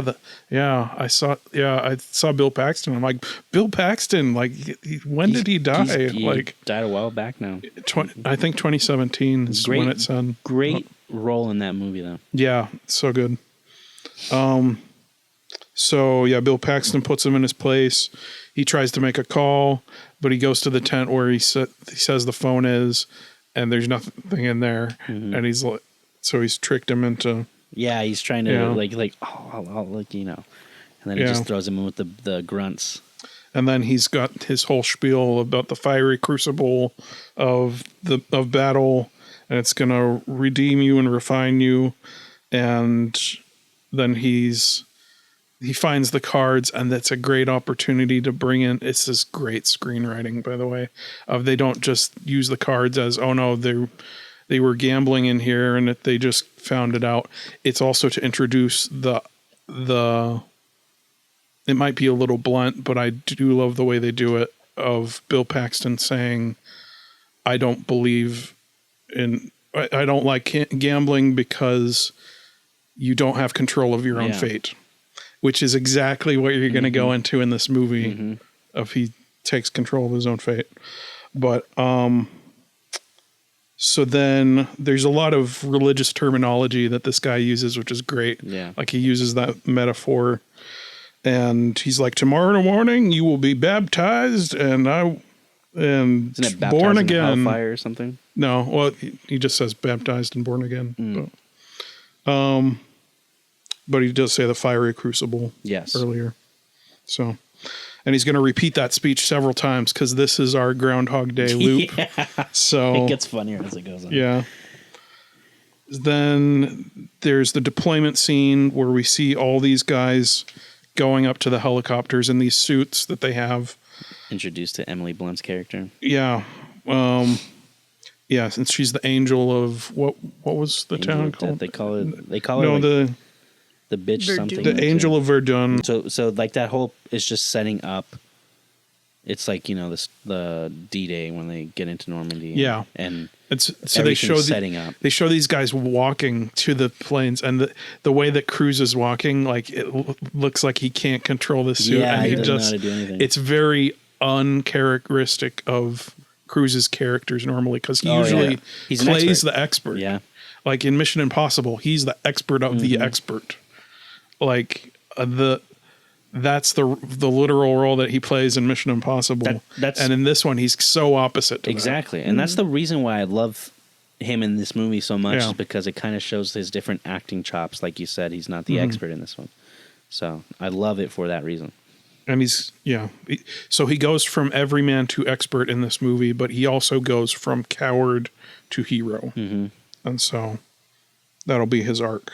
But, that's for all movies, that's the thing. But I think for these time loop movies, it makes it all the more apparent because nothing else is changing. It's all staying exactly the same.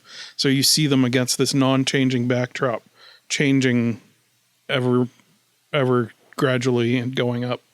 And it's really cool how it's that contrast of, you've got this standard template that they're repeating again and again, but the character is handling it differently every time. So it draws your attention to what all screenplays have of that, trying the harder and harder things while they start with the easiest. But so we get to the battle, and it's just chaos. Like he's in the plane. My favorite line in the plane, the guy right across from him, he's like, "There's something wrong with your suit. There's a dead guy in it." Yeah. And then we first see the Angel of Verdun, Rita's character. Weirdly enough, I didn't notice that until I watched Groundhog's Day the second time. Oh yeah, it's the same name, so it's a tale of two Ritas. I wonder if they did that on, like, as a little. Oh, that could nod, be. Yeah, as a little nod to Groundhog Day. Because they knew what they were doing. They most likely did that. Plus, Emily Blunt is just a babe. Yeah, she's great in that role too. Just got to be honest with you guys, man. She's a babe. John Krasinski is one lucky guy. Continue, Aaron. I will continue. So he immediately dies right after we see the Angel of Verdun, and the whole squad dies, and his face is melted off by this alien blood that goes on him, and it's a great setup because it sticks in your mind, but you think, oh, you're just watching a scene, until later you discover the blood's a big thing causing a lot of this. So round 2, he wakes up in cuffs. This is Act 2. Round 2, Judgment Day. Cruz repeats the fiery crucible line to Bill Paxton. Start quoting him, yeah. Then we have the same stuff until we get to the Angel of Verdun again, and he saves her this time. She doesn't end up dying. But then that's when he starts explaining what's going on. Well, not quite yet. We'll get there. And then round 3, he wakes up. He immediately starts telling Bill Paxton and the other squad members they know we're coming. They think he's crazy, and they just drag him into the squad place. They put tape over his mouth. Oh, well, yeah, we're getting there. So Cruz tells them stuff that he shouldn't know, squad names, about the card game, and it looks like he may have convinced them, and then it smash cut to in the plane, does tape over his mouth. But you can see like the concern from his squad mates. It's like they're facing death. Yeah, and they're like, maybe this guy knows what's up. Like, and there's another guy who's like, what are you saying, or what is he saying? And the ship is gonna it comes off his mouth as he says, and then it explodes. Yep. They end up on the ground, and this is the first time we see Balls Out guy, I don't know the characters' names, smashed by the ship. And then Tom Cruise ends up dying again. Round 4, he saves, and this is where we go into the truncating of it. We don't go through all of it again. We just see back to that part, and he saves Balls Out guy, but dies another way. And then round 5, it's very much like a video game. Like, very much. My brother was saying both these movies are like a game where you've saved a checkpoint and you just restart, and you can't save again. It's just you keep going back to that same checkpoint. Well, I think the director said that they treated it like a video game. Yeah, it comes across. It would make a very good video game. It would. I would play the crap out of that. This is the part you were talking about. Okay, round 5, he saves the Angel of Verdun and tells her she needs to get them off the beach. A little less cowardly and a little bit more duty-driven, his approach this time, because he's not just trying to get out of it and trying to survive. He's trying to actively win the battle. Yeah, starting to slowly become a hero. Yeah. And then she says, come find me when you wake up, and then she gets blown away and he dies. Round 6. So we start back of him at the base, and he says all the lines. This is the same as Groundhog's Day, where he says the lines before they say them. Yeah, and they're all just looking at him. Yeah, they're creeped out by that. And so the Paxton's character is like, okay, PT, and they start running. And as they're running, these convoys are going by them. Yeah. And he's plotting his escape to get to her.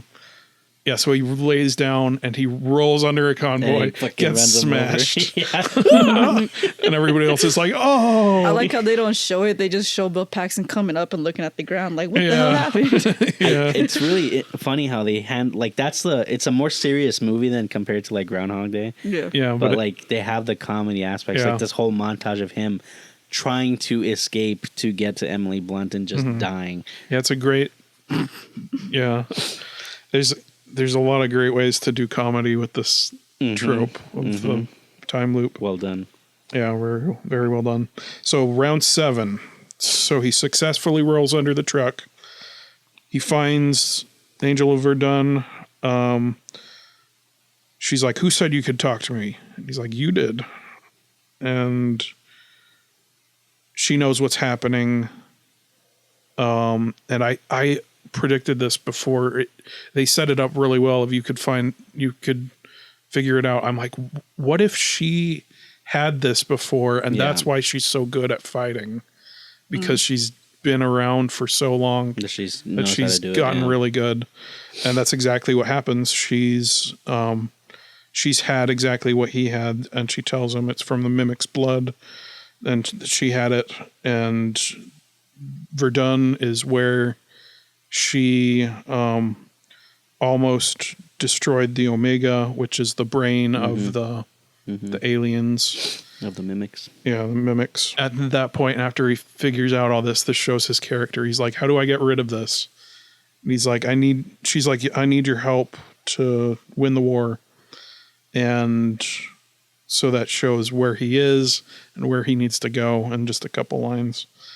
Then there's an expedition dump from the scientist guy. Yeah. That also knows about this. And I think in several time loops, like he was thrown into psychiatric hospital because he was, they thought he was crazy. Mm-hmm. And that's the one thing she tells him of, you explain this to the general, and it's a great covering a possible plot hole and just showing the limitations of the script of, you tell the general there's two things.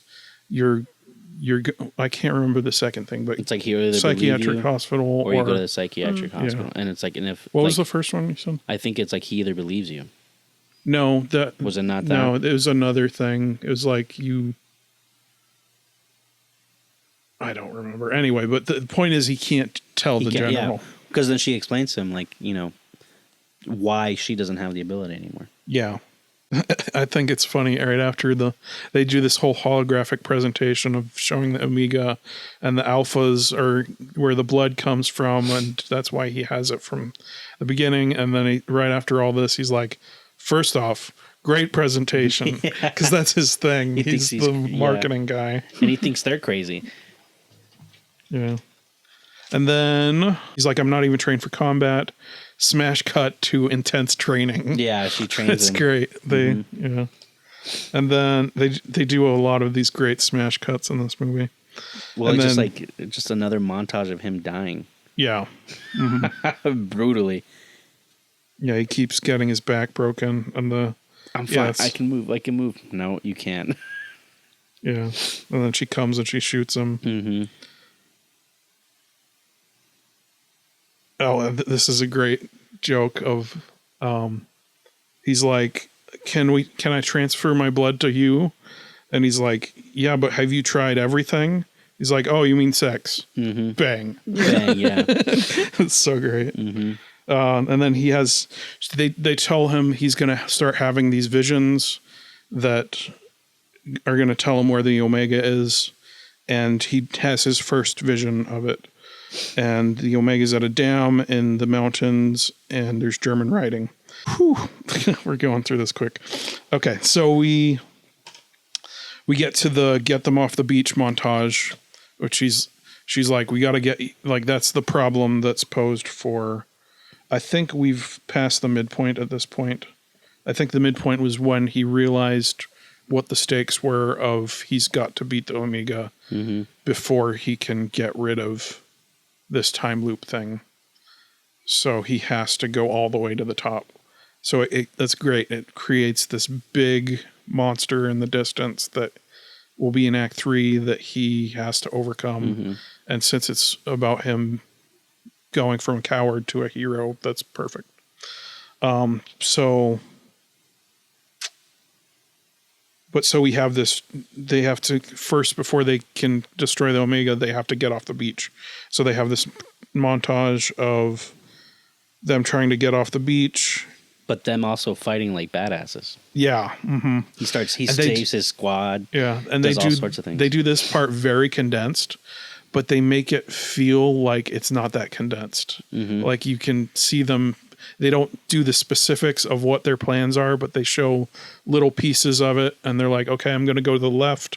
And then to my right, I'm going to shoot and you get, you get the sense without showing the whole process that they're planning out exactly what moves they need to make to get through to the end of the beach. And I like, how, like, going back to how he starts showing off as a hero.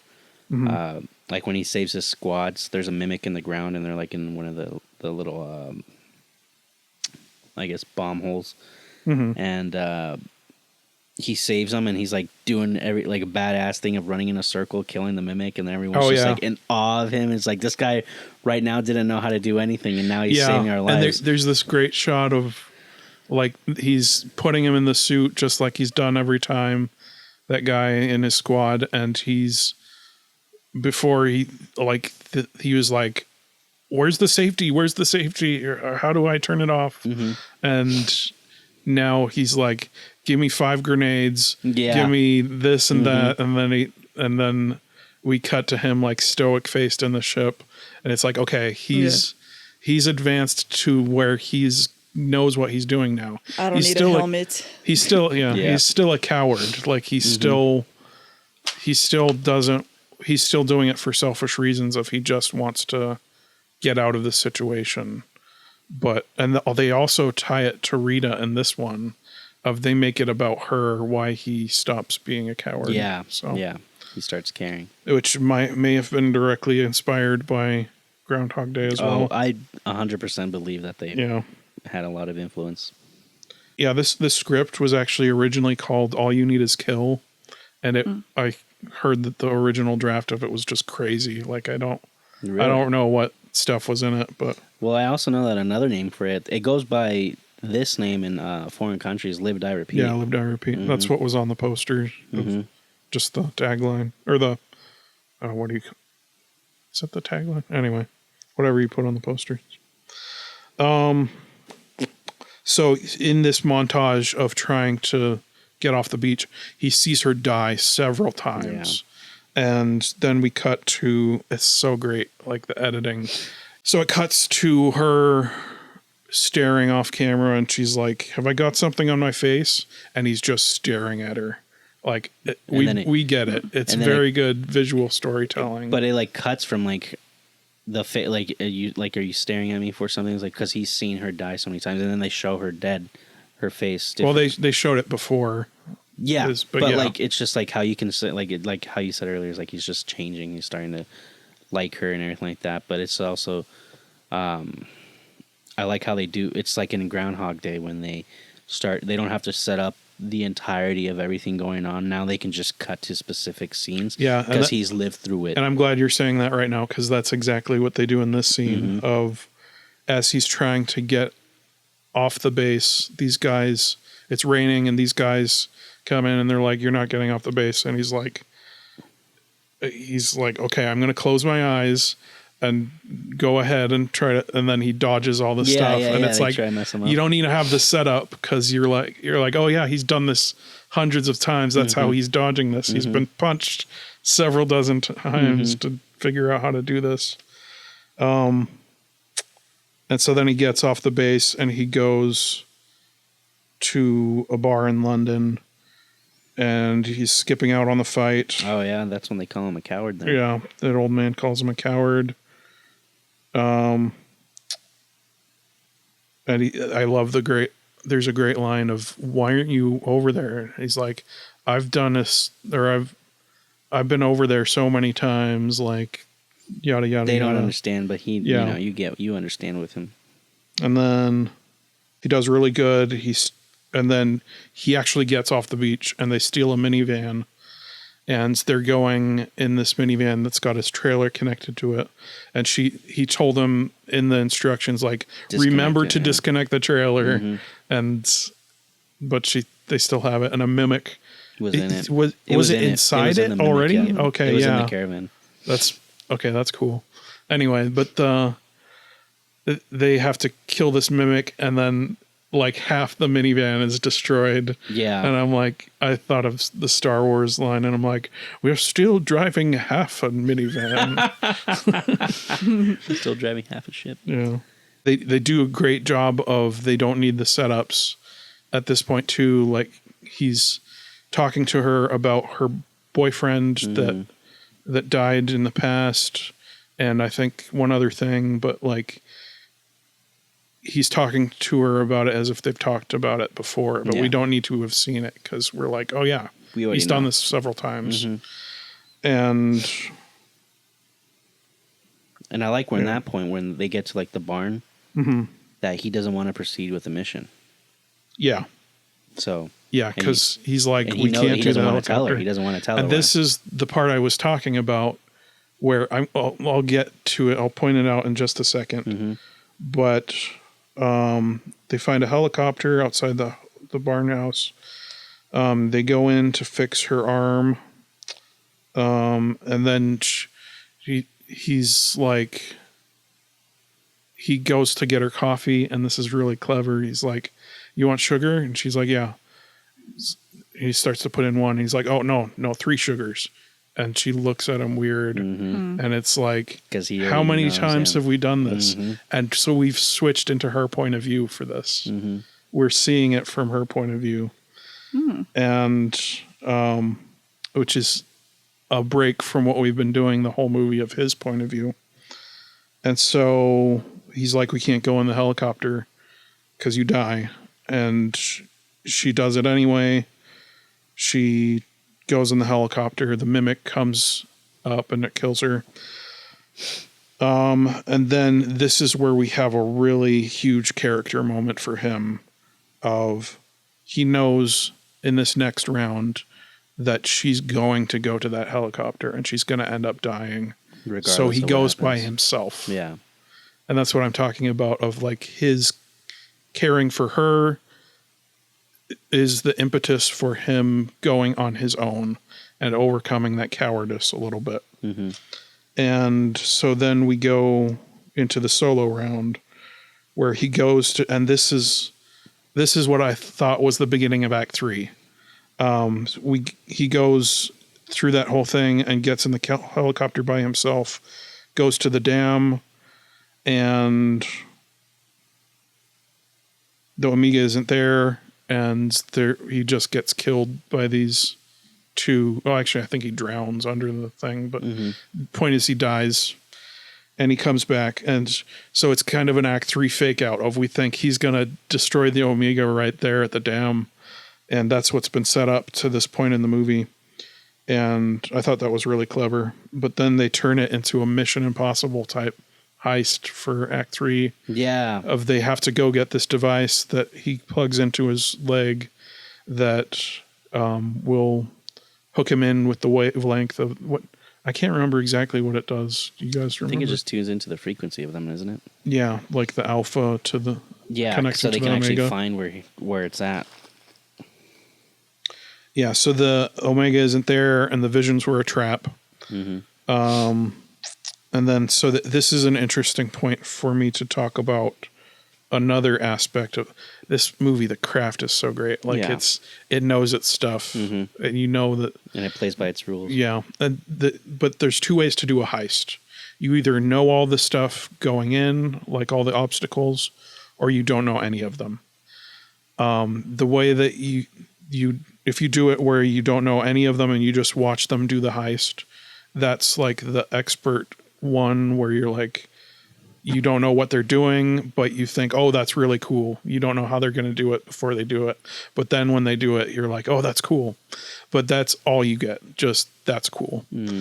With the heist, you get suspense. With a heist where you set up everything beforehand, like in Mission Impossible, where they set up all the obstacles and you know everything before you're going to get there, that's suspense. Because you're like, oh no, if he touches the floor, he's going to set off the alarm. If the temperature goes too high, it's going to set off the alarm, all these different things. There's stakes. Yeah, there's stakes. Before the heist, isn't that when he loses the ability? No, not quite yet. Not yet? Yeah. So they go in there and they do the second kind, which for brevity's sake is the right choice and they the same thing of they don't have to do the setups.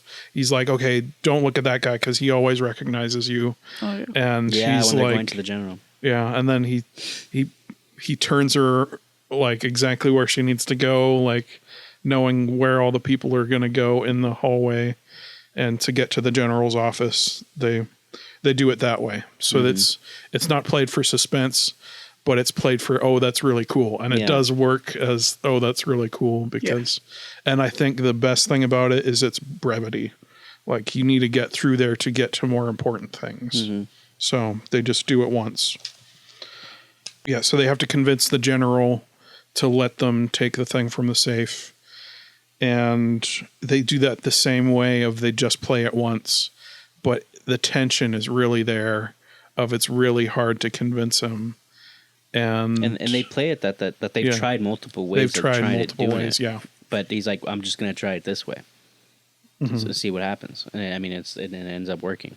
Yeah, and so he lets him have the thing. He takes it out of the safe, and right as he goes out the door, I'm like, this is going to be just like the beginning where they're like, arrest that man, and they do exactly that. And so then they have to get in this car and drive away. So they have this car chase scene, and but then he dies. Yeah, and no, he doesn't die. And this is a thing she warned him about earlier. Don't let them catch you and resuscitate you. Yeah, don't let them catch you and change out your blood because, and that's exactly what happens. He wakes up in a hospital, and they've given him a blood transplant, and he's like, "Oh no, like I don't have the power anymore." Was that the first thing Bill Paxton's character mentioned? You said no. She said it wasn't like dissect. Like if they catch you, they'll throw you in the asylum, or they will dissect you. That's the one. Yeah, they'll dissect you. Yeah. Yeah. That's what the two things are. Yeah, so you don't want either of those It's kind of like this then. They didn't dissect him, but they did take out his blood. Yeah, they kept him from dying. They weren't really trying to dissect. Yeah. They were just taking care of him, and they didn't know the blood. He's bleeding out, so he needed more blood, and so they transfused it. And so he wakes up, doesn't have the powers now, and this is great because it makes it high stakes, and that's what you want for the end of your Act 3. Of there's only one chance left at this thing. Now it's like a video game. That's when they said the video game aspect is the biggest because now you can't save. Yeah, there's no checkpoint saved anymore. They deleted the checkpoint. You took out the memory card. Yeah. And so I love how he flips over the gurney and he's just like right above the floor and it's like, oh crap, how am I going to get out of this? And then she comes up and she's like, you're not out yet? How'd you? It's great. Anyway, very opposite of what Tom Cruise's roles usually are, like Ethan Hunt. He kind of goes back into being like the coward a bit, and because now he doesn't have the ability, he doesn't have the superpower. Yeah, it puts it all on him now. Of like he's like he can't. Yeah, he doesn't have the superpower. Anything of being able to do it that anything that he does now is completely lying on him. For him to change, he's got to do it from the ground up type thing. And like it's the same thing in Groundhog Day, except it's more prevalent here that they get one last chance to do it. Like the Groundhog Day aspect of it has died because now he can't reset. But like in Groundhog Day, he stops caring, and this one, he stopped caring, but now he has to go back to caring because now he can't fuck up. Yeah. So it's the difference between that is interesting. Yeah, I love that. Deleting the premise ups the stakes, and it makes it like as a screenwriter you might think, oh, we got to keep our cool gimmick, but it's like no, like deleting it at the end. Yeah, get rid of the gimmick now. Like you said, it raises the stakes. So he talks to the squad this time, and he tries to convince them to fight against Omega, and he can't convince them. Rita walks in; they're instantly convinced. Oh, this was something I didn't understand, which seems like a plot hole. How this is like the night after the invasion. How is the squad still alive? Because they didn't go on the. They didn't even go on the invasion this time. So I think it technically, they go in the early morning to talk to the general, like around the same. Oh, okay. So gotcha. And then so when this they is get before back, it. They convince the squad, and the squad's convinced before. So it wasn't deployed. night; it was early morning. Yeah. So it was the squad was convinced before they were deployed. Yeah. So he just kept them from going on the deployment. Okay, that makes sense. I think that's how it was. Yeah. Okay. So then we have our big end action scene where they figure out somehow, I don't remember, that it's at the Louvre, the Omega, and so they have to go there. And as they get there, she's like, "You're not hooked in," and so there's the stakes of. It's reminding the audience like he can't die. We think he's gonna. They drop some of the guys by the Louvre, and we think he's just gonna land by the Louvre and he's gonna go in. But somehow the plane keeps going like it crashes, in the Seine, in the river, and he sinks to the bottom of the river. And I just realized this is great screenwriting too, of he's sunk into the bottom of the river with this armor or this suit that he has, and he has to give up the suit to get out. Get rid of the plot And so armor. now it's just him exposed, only him having to do this. And he's not relying on the expertness he's gotten with the suit anymore. He has to do it alone. Could be also like in a way of like getting rid of the plot armor. Yeah. That would help him. So he swims into the Omega. She's being a distraction for the Alpha. And I love it's the religious terminology of the Alpha and Omega. And it also makes it really easy to remember, the big alien, the brain is called the Omega, the big in charge aliens are called the Alpha. And so she has to be the distraction for the Alpha while he goes and tries to destroy the Omega. And he swims in there, and he's got to swim all the way to the bottom of the Louvre where the Omega is, and he's got this mimic after him. And he's got this chain of grenades, and right at the last minute, this is where we're going to tell you what happens. Yeah. He sees her die, though, before he goes in, right? He gets, from my understanding, like, he gets stabbed, but, like, as he gets stabbed, he lets go of the grenades. Yeah. And then he blows up the But then he Omega. gets alpha blood again, right? Yeah. Well, so it blows up. Oh, yes. Yeah, it blows up, and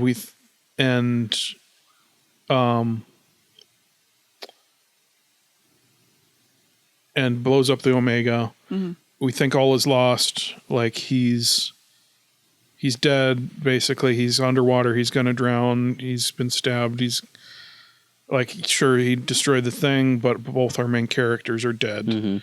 And at the last minute, the blood from the Omega rises up out of it and engulfs him, and it jumps him further this time. And I think that's cool because it's further. Because it's the Omega is more powerful than the Alpha.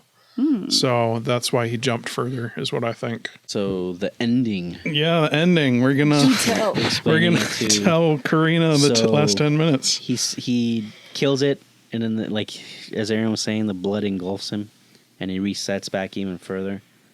So when he's going to the general for the first time in London in the helicopter, not the smaller helicopter where he goes to the dam, but the big helicopter, and he goes into the general. Oh no, we skip the general scene, and it goes right to him walking up to her in the training place. No, that's the ending.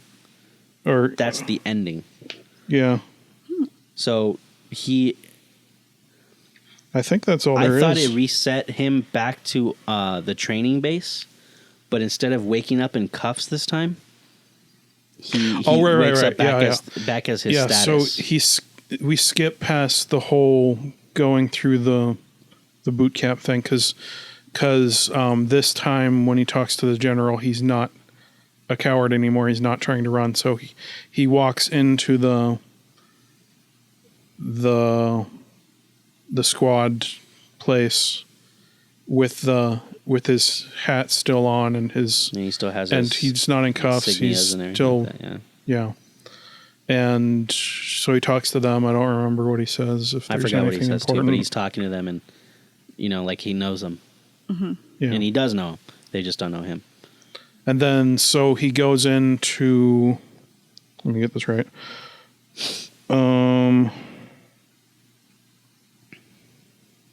Yeah, he goes into the training place where she is, and she's alive, and she says her line of "Who said you can talk to me" or whatever, and he just smiles and cut to credits. Cut to black. One of the greatest endings, in my opinion. That's good. That's nice. I love those. Last great smash cut. I love smash cuts to black. It's so great ways to end movies.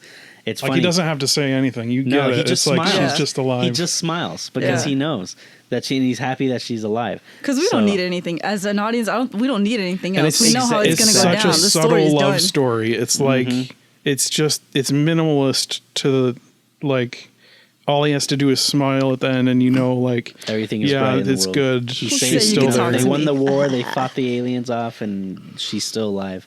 It's funny because on Reddit, shout out to prequel memes on Reddit real quick. But someone had asked a question: does anyone know of any good movies that end in the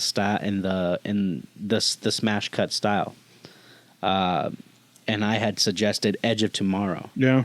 And everyone was like, that is a very good suggestion because it's a lot of movies that end like that. Yeah. You just get hyped about the ending. I always get hyped about the ending for Edge of Tomorrow. There's Age of Ultron where they almost say Avengers Assemble. Yeah. Oh, yeah, Avengers. And a smash cut, yep. Yeah. It's like Avengers, smash cut. Yep. Mm-hmm. And then they finally do it in Endgame.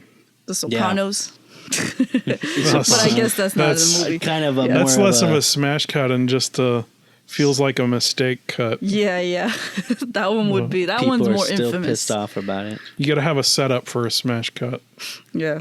But Edge of Tomorrow, I love that movie, and one of the biggest reasons why is that ending. I love that ending. Yeah, it's good. So it's so much you can do without having to show an exposition dump and all that. But that's the end of Edge of Tomorrow. You should watch it, though, because if you see that scene, you'll get hyped. You're like, damn, that's a good ending. And they're making a sequel, too. Yes, I heard. And I have an idea for it. I'll share it real quick. Of now that it's back before they do the invasion, he could be like, okay, this invasion is crap.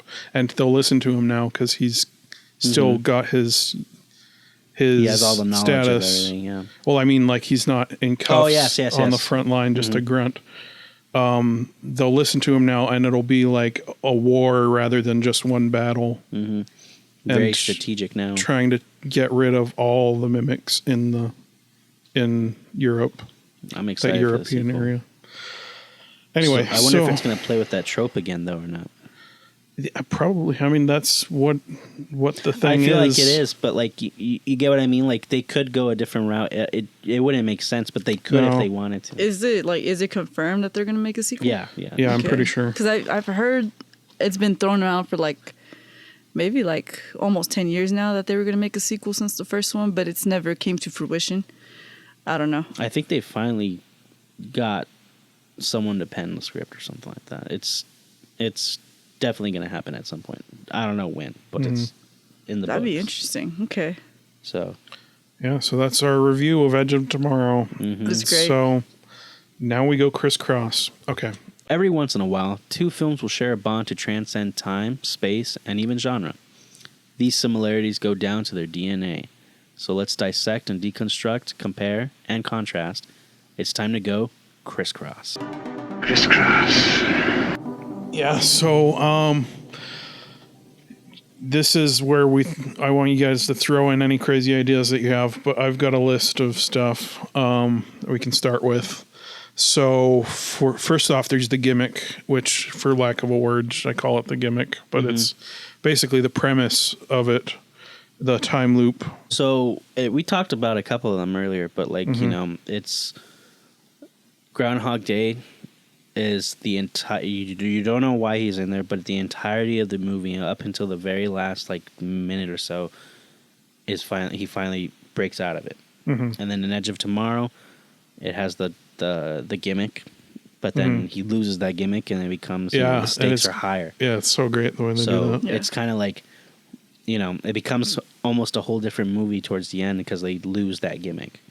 So, and I love Edge of Tomorrow, one of my favorite movies, but seeing Groundhog Day now and knowing that Groundhog Day is pretty much the grandfather of the time loop movies, it's pretty interesting to see how far we've come with our different time loop movies. And Edge of Tomorrow is probably, in my opinion, the second best one compared to Groundhog Day.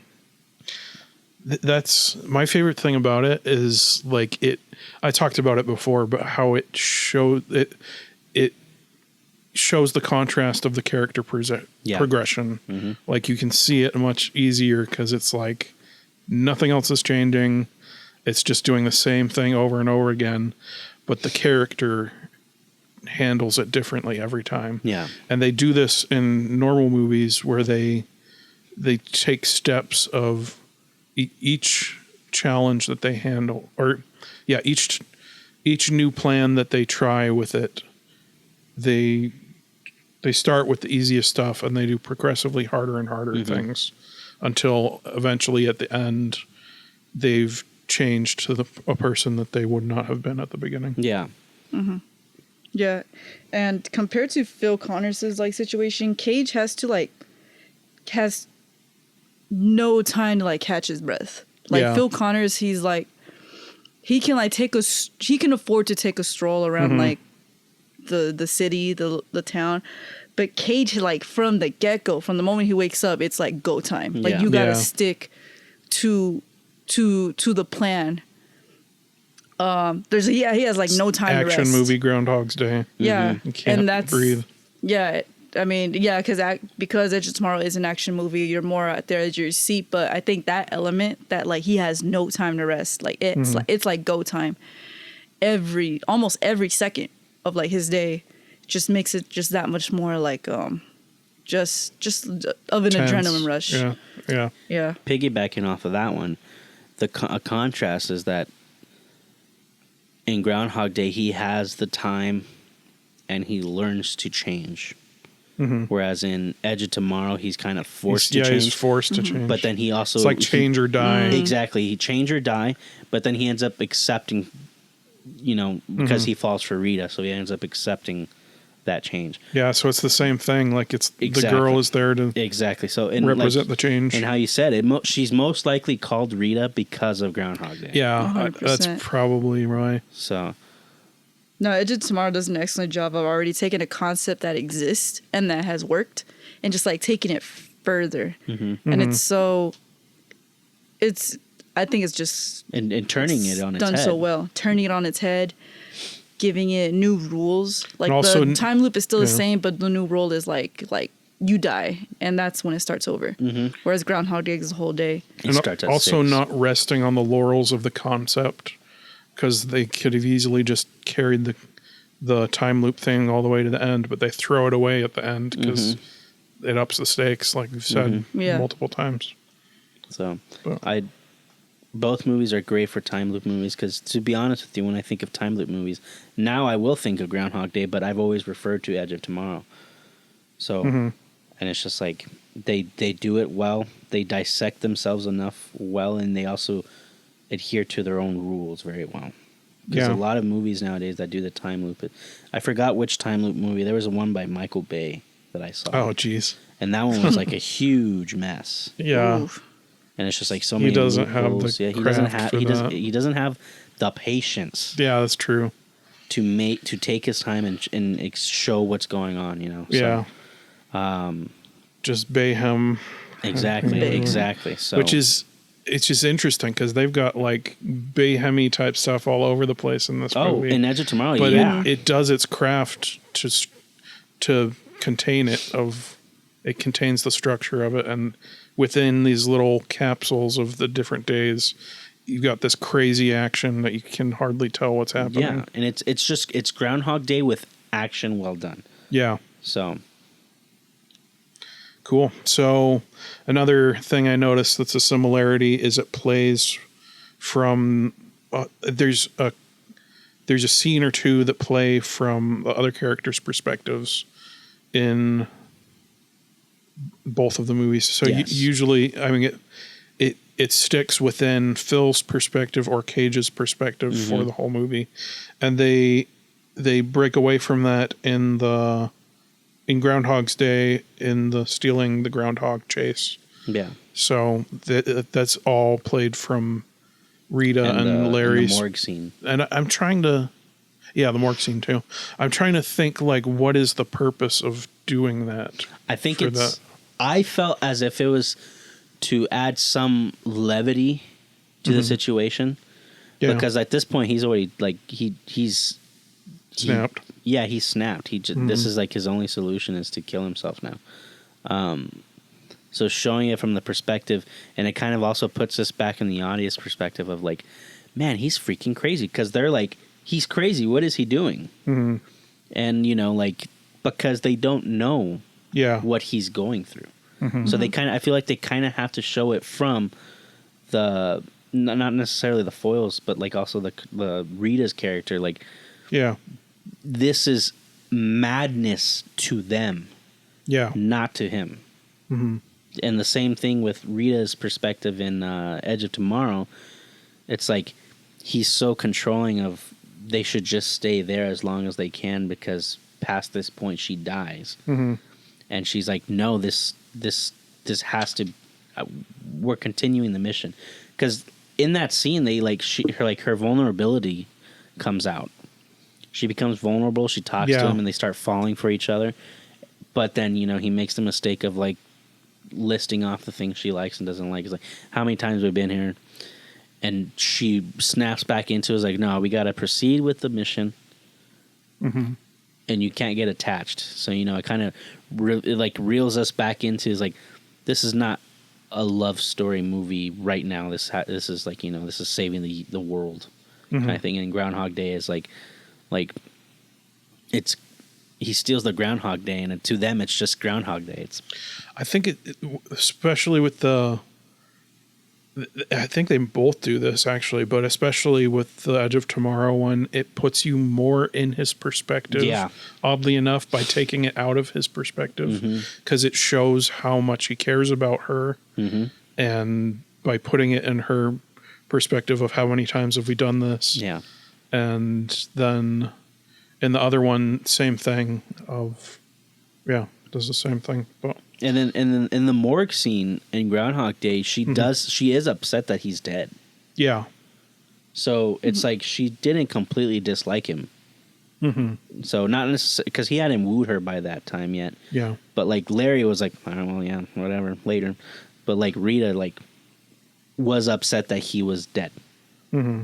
So I felt like in those, especially in the Groundhog Day one, that it's a chance for us to go back as the audience and reset ourselves to be like, yeah. This is weird. Yeah, it's like, this is crazy because we're so used to him being, we're so used to seeing the world in his rules now that we have to kind of reset ourselves and be like, no, if we were seeing someone do this, like, why is he doing this? Mm. So at least that's what I saw it as. Yeah. It's funny. Harold Ramis, when he was talking about Groundhog's Day, he said he got approached by a lot of religious people. Like he got approached by Buddhists and Christians. Really? Telling him you must be one of us because this is what we preach. I very much see the Buddhism in it. Right? How so? Explain be reincarnated several times to receive until you receive enlightenment. And I guess in the Christianity point is like doing Jesus's work by doing by helping other people, becoming selfless. Yeah. It's Groundhog Day is it's one of those classic stories where you can see different things in it. You can come from different aspects and you can interpret it your own it fits all of them though. Like all of these religions, they it makes sense because I mean, not to get into it, but I mean we all you can't argue if you can live forever, will you change? That's the big question of this story. And everybody wants to believe you can, and this movie's showing you that you can gradually. But it's up to you. It's up to you, yeah. I just found that interesting that a lot of people approached them. Jesuits, he said, everybody. It's. I don't know if you can get that from Edge of Tomorrow though. I think that's one of the differences between Groundhog Day. I think it's because Groundhog Day kind of again, it's a character who chooses to change, and also it just takes its time. He just kind of he goes about. Whereas Edge of Tomorrow, it's like bam, it's a lot bam, more bam. Change or die. Edge of Tomorrow. It's a lot more wholesome. That's the main thing. Yeah. Yeah. So. And it's just and Edge of Tomorrow is more plot driven. Am I right to say that? It's just they have an objective. Well, yeah, because it's the mission at the end of the day. Exactly. Yeah.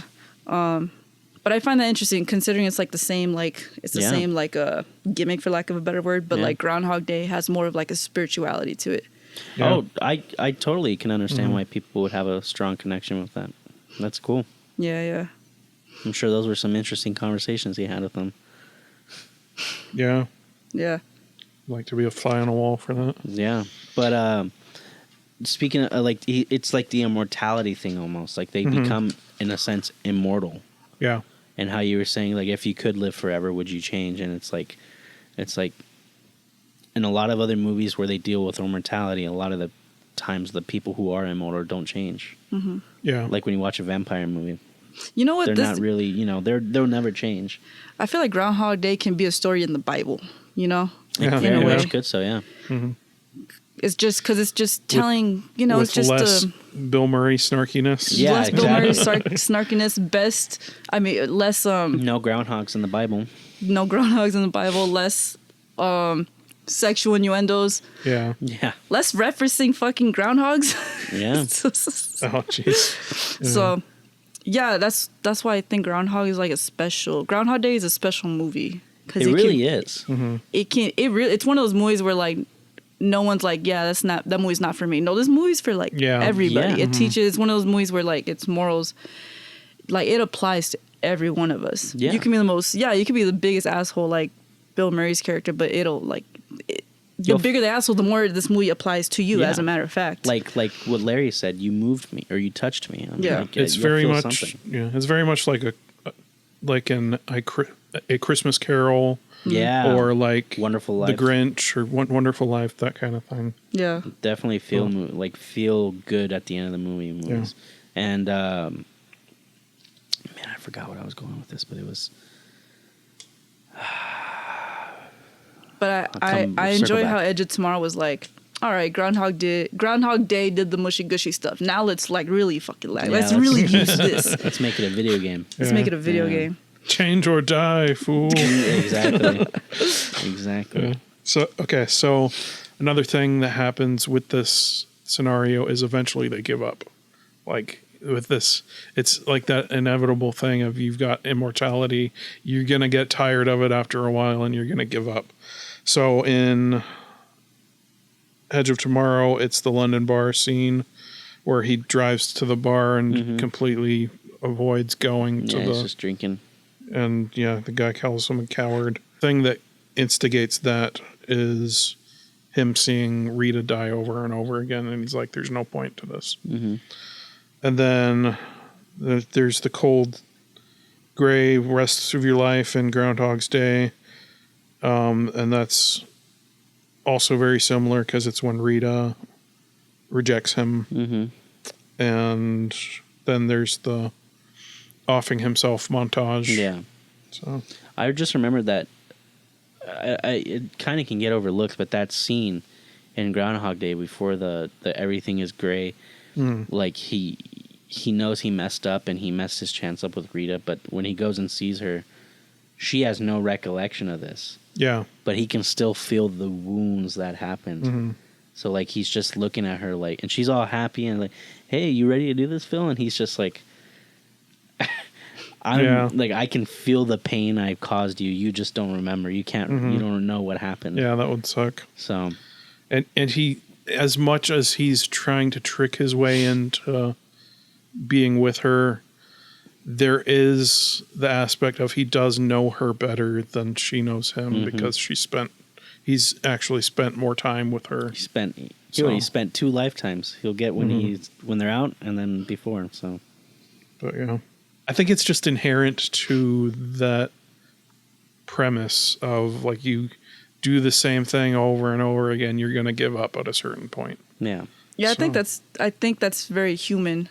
Yeah. I think that's pretty smart of them to add that into the film, considering it's a big action sequence and it's go, go, go time all the time. For them to have a slow moment, kind of like, it's pretty relatable, And it's also part of the progression of the different things they try. It's like, well, I think it's near the midpoint of each movie where they give up and they're like, I don't want to do this anymore. And then they shift their perspective to something else. And I think I made this contrast comment earlier that Bill's character is just different in the way of Damn it! What was it? Why am I spacing out? I don't know. Am I in Groundhog Day? Yes. Deja vu. We have this already, guys. I completely forgot what I was going to say, but it had to. There was this big contrast, and I said it earlier between the movies that just the difference of their characters. That was that Bill Murray had time to change. Mm-hmm. Yeah, and like how obviously Tom Cruise was forced to change, but like with the characters it's more leisurely for exactly. It's more leisurely for it's Phil. like you're stuck in here. It's almost like a purgatory type thing. Exactly. Of like he's stuck there, and you have to figure out your thing before you leave. And you've got all the time, all the whatever. The Tom Cruise one, it's very much change or die. Yeah, exactly. Change or die. He doesn't have the time to do it. It's a lot more. Obviously, Groundhog Day is a lot more wholesome. Mm-hmm. But there is that wholesomeness in Edge of Tomorrow, with the ending especially. Mm-hmm. But then also he goes through so much to save his squad that don't like him. Yeah. So, and then at the end he ends up saving the squad because they're if there's a negative to the movie, I think it's just the squad. Like at the end, I was not keeping track of who was who. Really? You saw them die multiple times. Yeah, I don't know. Something about it was. I mean, they do the setup for all of them multiple times, but still, like, just it might just be a me thing of I have trouble keeping track of multiple characters for sure. I don't know. Anyway, so then this is the last note I have, and you guys might have more stuff, but there's no setups at a certain point in the movie. It's earned the right to have no setups because he's done this before a million times. He does have all the answers to Jeopardy, or he does know how to fight these guys with closing his eyes in the rain scene. And in the minivan dialogue, you're not like, wait, when did you talk about this? It's like, oh yeah, they talked about it sometime, whatever. Mm-hmm. Now they're talking about it again now. It's setting the rules setting the rules within rules. It's like, we've showed you enough. Yeah. And I was thinking about that. I'm like, I want to do that where you are allowed to not do your setups. That would make it so easy. And I'm like, nope. The homework you've got to do to get that right. Mm-hmm. And both of them do it very well of the setup. Anyway, with the time loop of doing it multiple times, and then they start doing just repeating certain scenes. So I think the biggest one for Edge of Tomorrow, in my opinion, was when they go to see the general, and he's like telling her all these things. So yeah, like you said earlier, it's like, don't look at that guy because he always recognizes you. And it's like like you don't need to see any of that. And that's why it's not just the clever. Oh, that's cool to it. It feels earned because you've done this movie all the way up to this point, and you're like, yeah, that's totally the thing he can do. And I don't need to see all these times that he's tried it and has failed. Like you just see the one time that he gets it all right. It's almost like the audience can finally trust not necessarily the filmmakers, but also the character. Like, yeah, both. You trust them enough. That's true. You don't have to show me, you don't have to exposition dump all this for me. Mm-hmm. I trust you guys now to know that, he knows what he's doing. Yeah. In a way, you get what I mean? Yeah. So that's probably dumbing it down, but. Damn, they don't make movies like Edge of Tomorrow anymore. Yeah. Like, there was definitely, of course, there was CGI and stuff like that. Or Groundhog Day. That's a one-off. Well, I guess not, because they did it again with Edge of Tomorrow. Oh, go ahead. But I got some. I was speaking in terms of just the practicality of it all. Like, the suits, like, I can tell, like, they went on location for the beach, the quote-unquote, the Normandy, the beach scene. And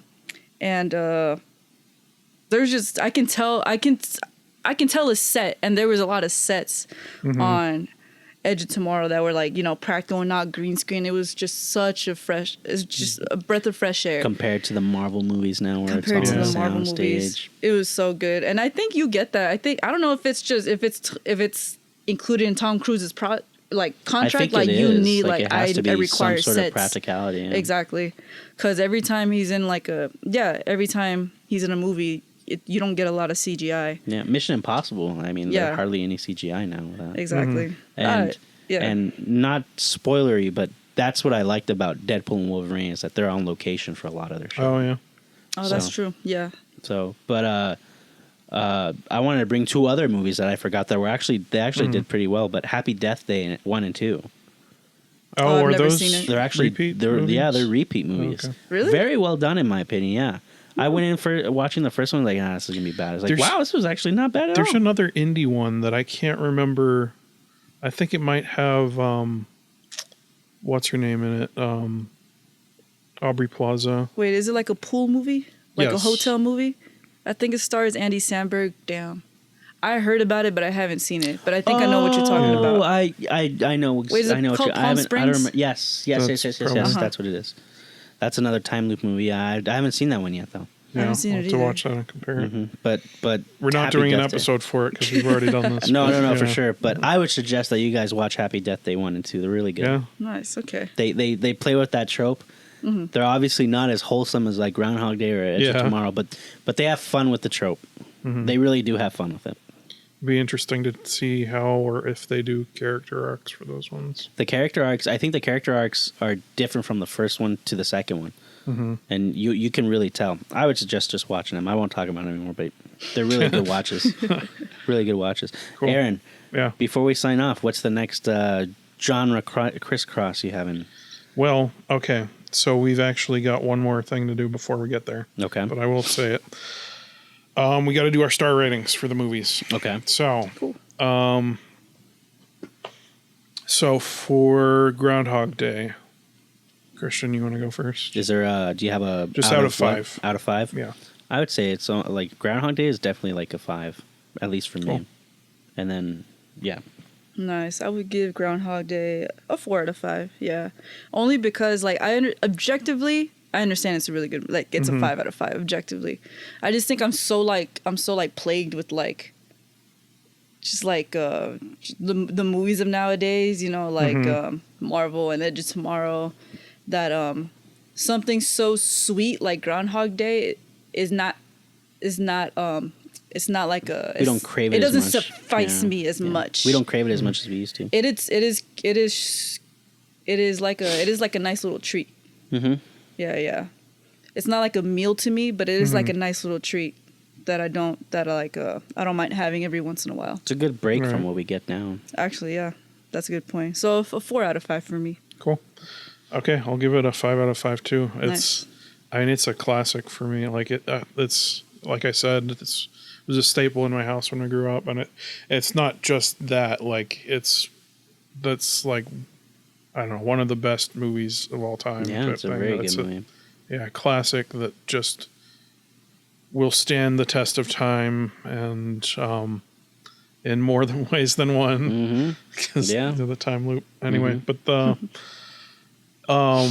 just Bill Murray's performance, always great. The way that they use the time loop thing is not just a gimmick of this is about him growing as a person, and the entire movie is about that. It's awesome, and it's really cool that it appeals to many different religions. Yeah. And for my first time viewing it, I was like, man, that was a good movie. Yeah. Because whenever I would like my parents or friends would talk about Groundhog Day, I was like, I have no interest in watching that movie. I was very glad I had it. You are converted to the way of the groundhog. Yep, Groundhog Day, man. Yeah. But we rate Edge of Tomorrow now? Yeah, so let's do that. Christian can't wait. Okay, so Christian, what's your rating of Edge of Tomorrow? Freaking 6 out of 5 stars. 6 out of 5. I mainly because the ending. You have broken the scale. I have broken the scale. I am the first to do it. Dude, the ending to Edge of Tomorrow will always get me. It will always hype me up. One of the best movie endings, in my opinion. Hands down. So that's my rating for Edge of Tomorrow. Hell yeah. I have to give it a 4 out of 5 only because I haven't seen the ending. So there's like a little piece that's missing, but it's like, that rating is subject to change. 4 out of 5. It could easily be like a 4.5 out of 5, just because it's so like that movie doesn't. There's no like it cuts the fat. It gets straight to the point. It trusts its audience. Like it trusts that we trust the character, so we don't have to like keep seeing like certain scenes over and over again. Yeah. Tom Cruise and Emily Blunt's chemistry is undeniable. Like it's like when I see good chemistry on screen, I want to point it out, because sometimes you can get bad chemistry, and their chemistry was really good. Just the practicality of it. Oh my gosh, I love. You get major props from me if you use less CGI. Yeah. In a sci-fi movie. It's considered one of the good sci-fi movies too. You don't see like movies like that nowadays. It was I was never bored at any point. Edge of Tomorrow is fucking awesome. It's an awesome movie. Good movie. Yeah. Cool. Oh, I'm being stared at. Man. You're on the okay, spot. I gotta give it 4 stars. Nice. Okay. It's really good. Like it's 4 stars is no bad feat. No, yeah, like that's what I've given Batman Begins and like a lot of other stuff. But so it's solid. Like 4 is solid. Like that's a movie that I'd put on my watch list and watch whenever. But I'm not sure what else to say about it. Like it's. Is it missing anything for you? It kind of is. Just the end feels a little empty just because of the actioniness of it. Like it could use just a little bit more heart that Groundhog Day has. Yeah, I get that. But it is a very Marvel-y ending. Yeah, it does a great job of doing a minimalist thing though of the love story, and the premise is just fun as heck though. Like that's what the movie rides on, just being fun as crap. And I guess that's my opinion about it. For sure. 4 stars. Nice. Okay. Pretty high praise. Cool. So Christian, our next movies. So we'll be doing Rear Window and Disturbia. Nice. So Disturbia is a good movie. Yeah. Never seen it. What? No. Man, and I love Shia LaBeouf. You gotta go watch it. Have you seen Rear Window? Is that Alfred Hitchcock? Yeah. No, it's been on my watch list for years. It's great. But yeah. Disturbia and Transformers peak Shia LaBeouf. Dude, I know. Both came out in 2007. Uh-huh. That was a good year for him. Yeah. Wish we could get 2007 Shia back. We'll never get him back. We'll never get him back. He's too far gone. Peanut Butter Falcon. He's great in that one. He really is in Peanut Butter Falcon. We covered that one on the show. Is a good movie. Nice. Little shout out. You should watch Christmas Journey. It kind of deals with the same thing. Oh yeah, I watched it. It's great. Yeah. Yeah. Okay, so I didn't talk about this beforehand, but do you guys have anything to pitch? Or not pitch. Do you guys have anything you want to plug? Movie wise or script wise of our own ideas, or just if you're in anything that's coming up, or if you're working on something that's cool.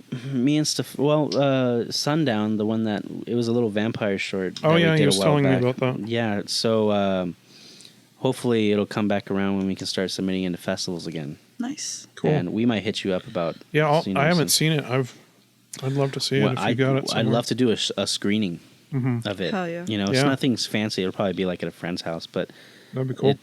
I think it'd just be cool. It was something we just came up with and be fun to do, and hopefully enter some festivals. But other than that, trying to get that around, and then me and Stefan have this music video that we've been trying to finish, and now have now on his behalf decided to reshoot completely. Oh, okay. So that'll be fun. Yeah. But that's all I got for now. Nice. Nothing so far. I'm still I graduated from NCC. Cool. Thank you. So now it's kind of like Chokes. Thank you. So now it's kind of like now since I've enjoyed my summer, I've been working a lot at my actual job. Now it's like go time. Now that I'm out of school, now it's like all right. Now I'm gonna have to invite friends out to coffee so I can pick their brain on the industry and stuff like that, network and pick up little gigs here and there. Maybe. Well, I've got one coming up that we're doing a Western thing. Oh yeah, of course. Hell yeah. So it'll be fun. For sure. But other than that, as of right now, I'm chilling. I'm actually a judge for the Women's International Film Festival. Oh, that's gonna cool. premiere. Congrats on that. Awesome. Thanks. It's nothing. It's nothing. I'm just in my room all day, just watching like little short films. Hey, that's pretty cool though. It's cool. I've seen a lot of like wild stuff. So that's exciting. That's what's taking up a lot of my time right now, actually. Nice. Yeah. Cool. Well, at least you got something to do. Isaac's also a judge for a film festival. Really? Yeah. Nice. I didn't realize how easy it is. I would like to be a judge. How do you go about that, real quick? I just saw a Facebook post and I was like, I'm available. Really? That was it. It's that easy, huh? I'm a woman's. Right. Interesting. Yeah, it's pretty cool. I think they stopped sending us like submissions November. Oh, cool. Yeah. That's awesome. Yeah. Congrats on that. So it's fun. Yeah. Yeah. What about you, Aaron? Besides the Western? Oh, I know. Oh, yeah. Okay. So I've, one I might cut out because I don't know if Hugh wants me talking about it or not. Okay. There's one that I'm working on with Hugh Escarpeta it's called In a Pickle, and it's about pickleball, and it's going to be a YouTube series. That might be down the line a little bit, but we want to get it right first. But I can say that what he's told us about it, it's very funny. Yeah, I read the first couple episodes to him. So, and then there's a Western script called Man of the Gun that's going to be starring Phil and Tommy Staley. Yeah, that they're great, and I wrote it for them, so their voices are perfect for it. Great old timers, and it's kind of a redemption story for him, and he's the main character.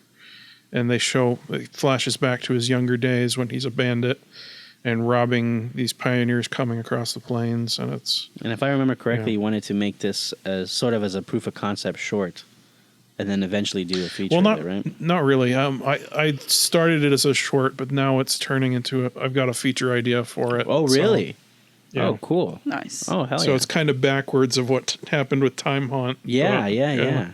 That's anyway, cool, man. What I've got going. I've got a lot of other short film irons on the fire, but for sure. Yeah. You want to throw in a plug for the Time Haunt Film Festival? Oh, yeah. Time Haunt Film Festival will have happened by the time this comes out, but hopefully we won something. I don't know. Go up to Flagstaff, get some better weather than down here. Yeah. Oh, yeah. I wasn't even thinking about that. That'll be nice. Yeah. But yeah, so that's what I've got going. So yeah. Thanks for having us on, Aaron. Yeah. Thanks for coming on. This was really cool. It was fun. We kind of changed the format for this one. Usually we've got Mark as the all-powerful timeline man, but this went great. So thanks for listening to the Crisscross Cinema Podcast. Bye. Later. Bye. But you wouldn't clap yet, because making something disappear isn't enough. You have to bring it back. Crisscross.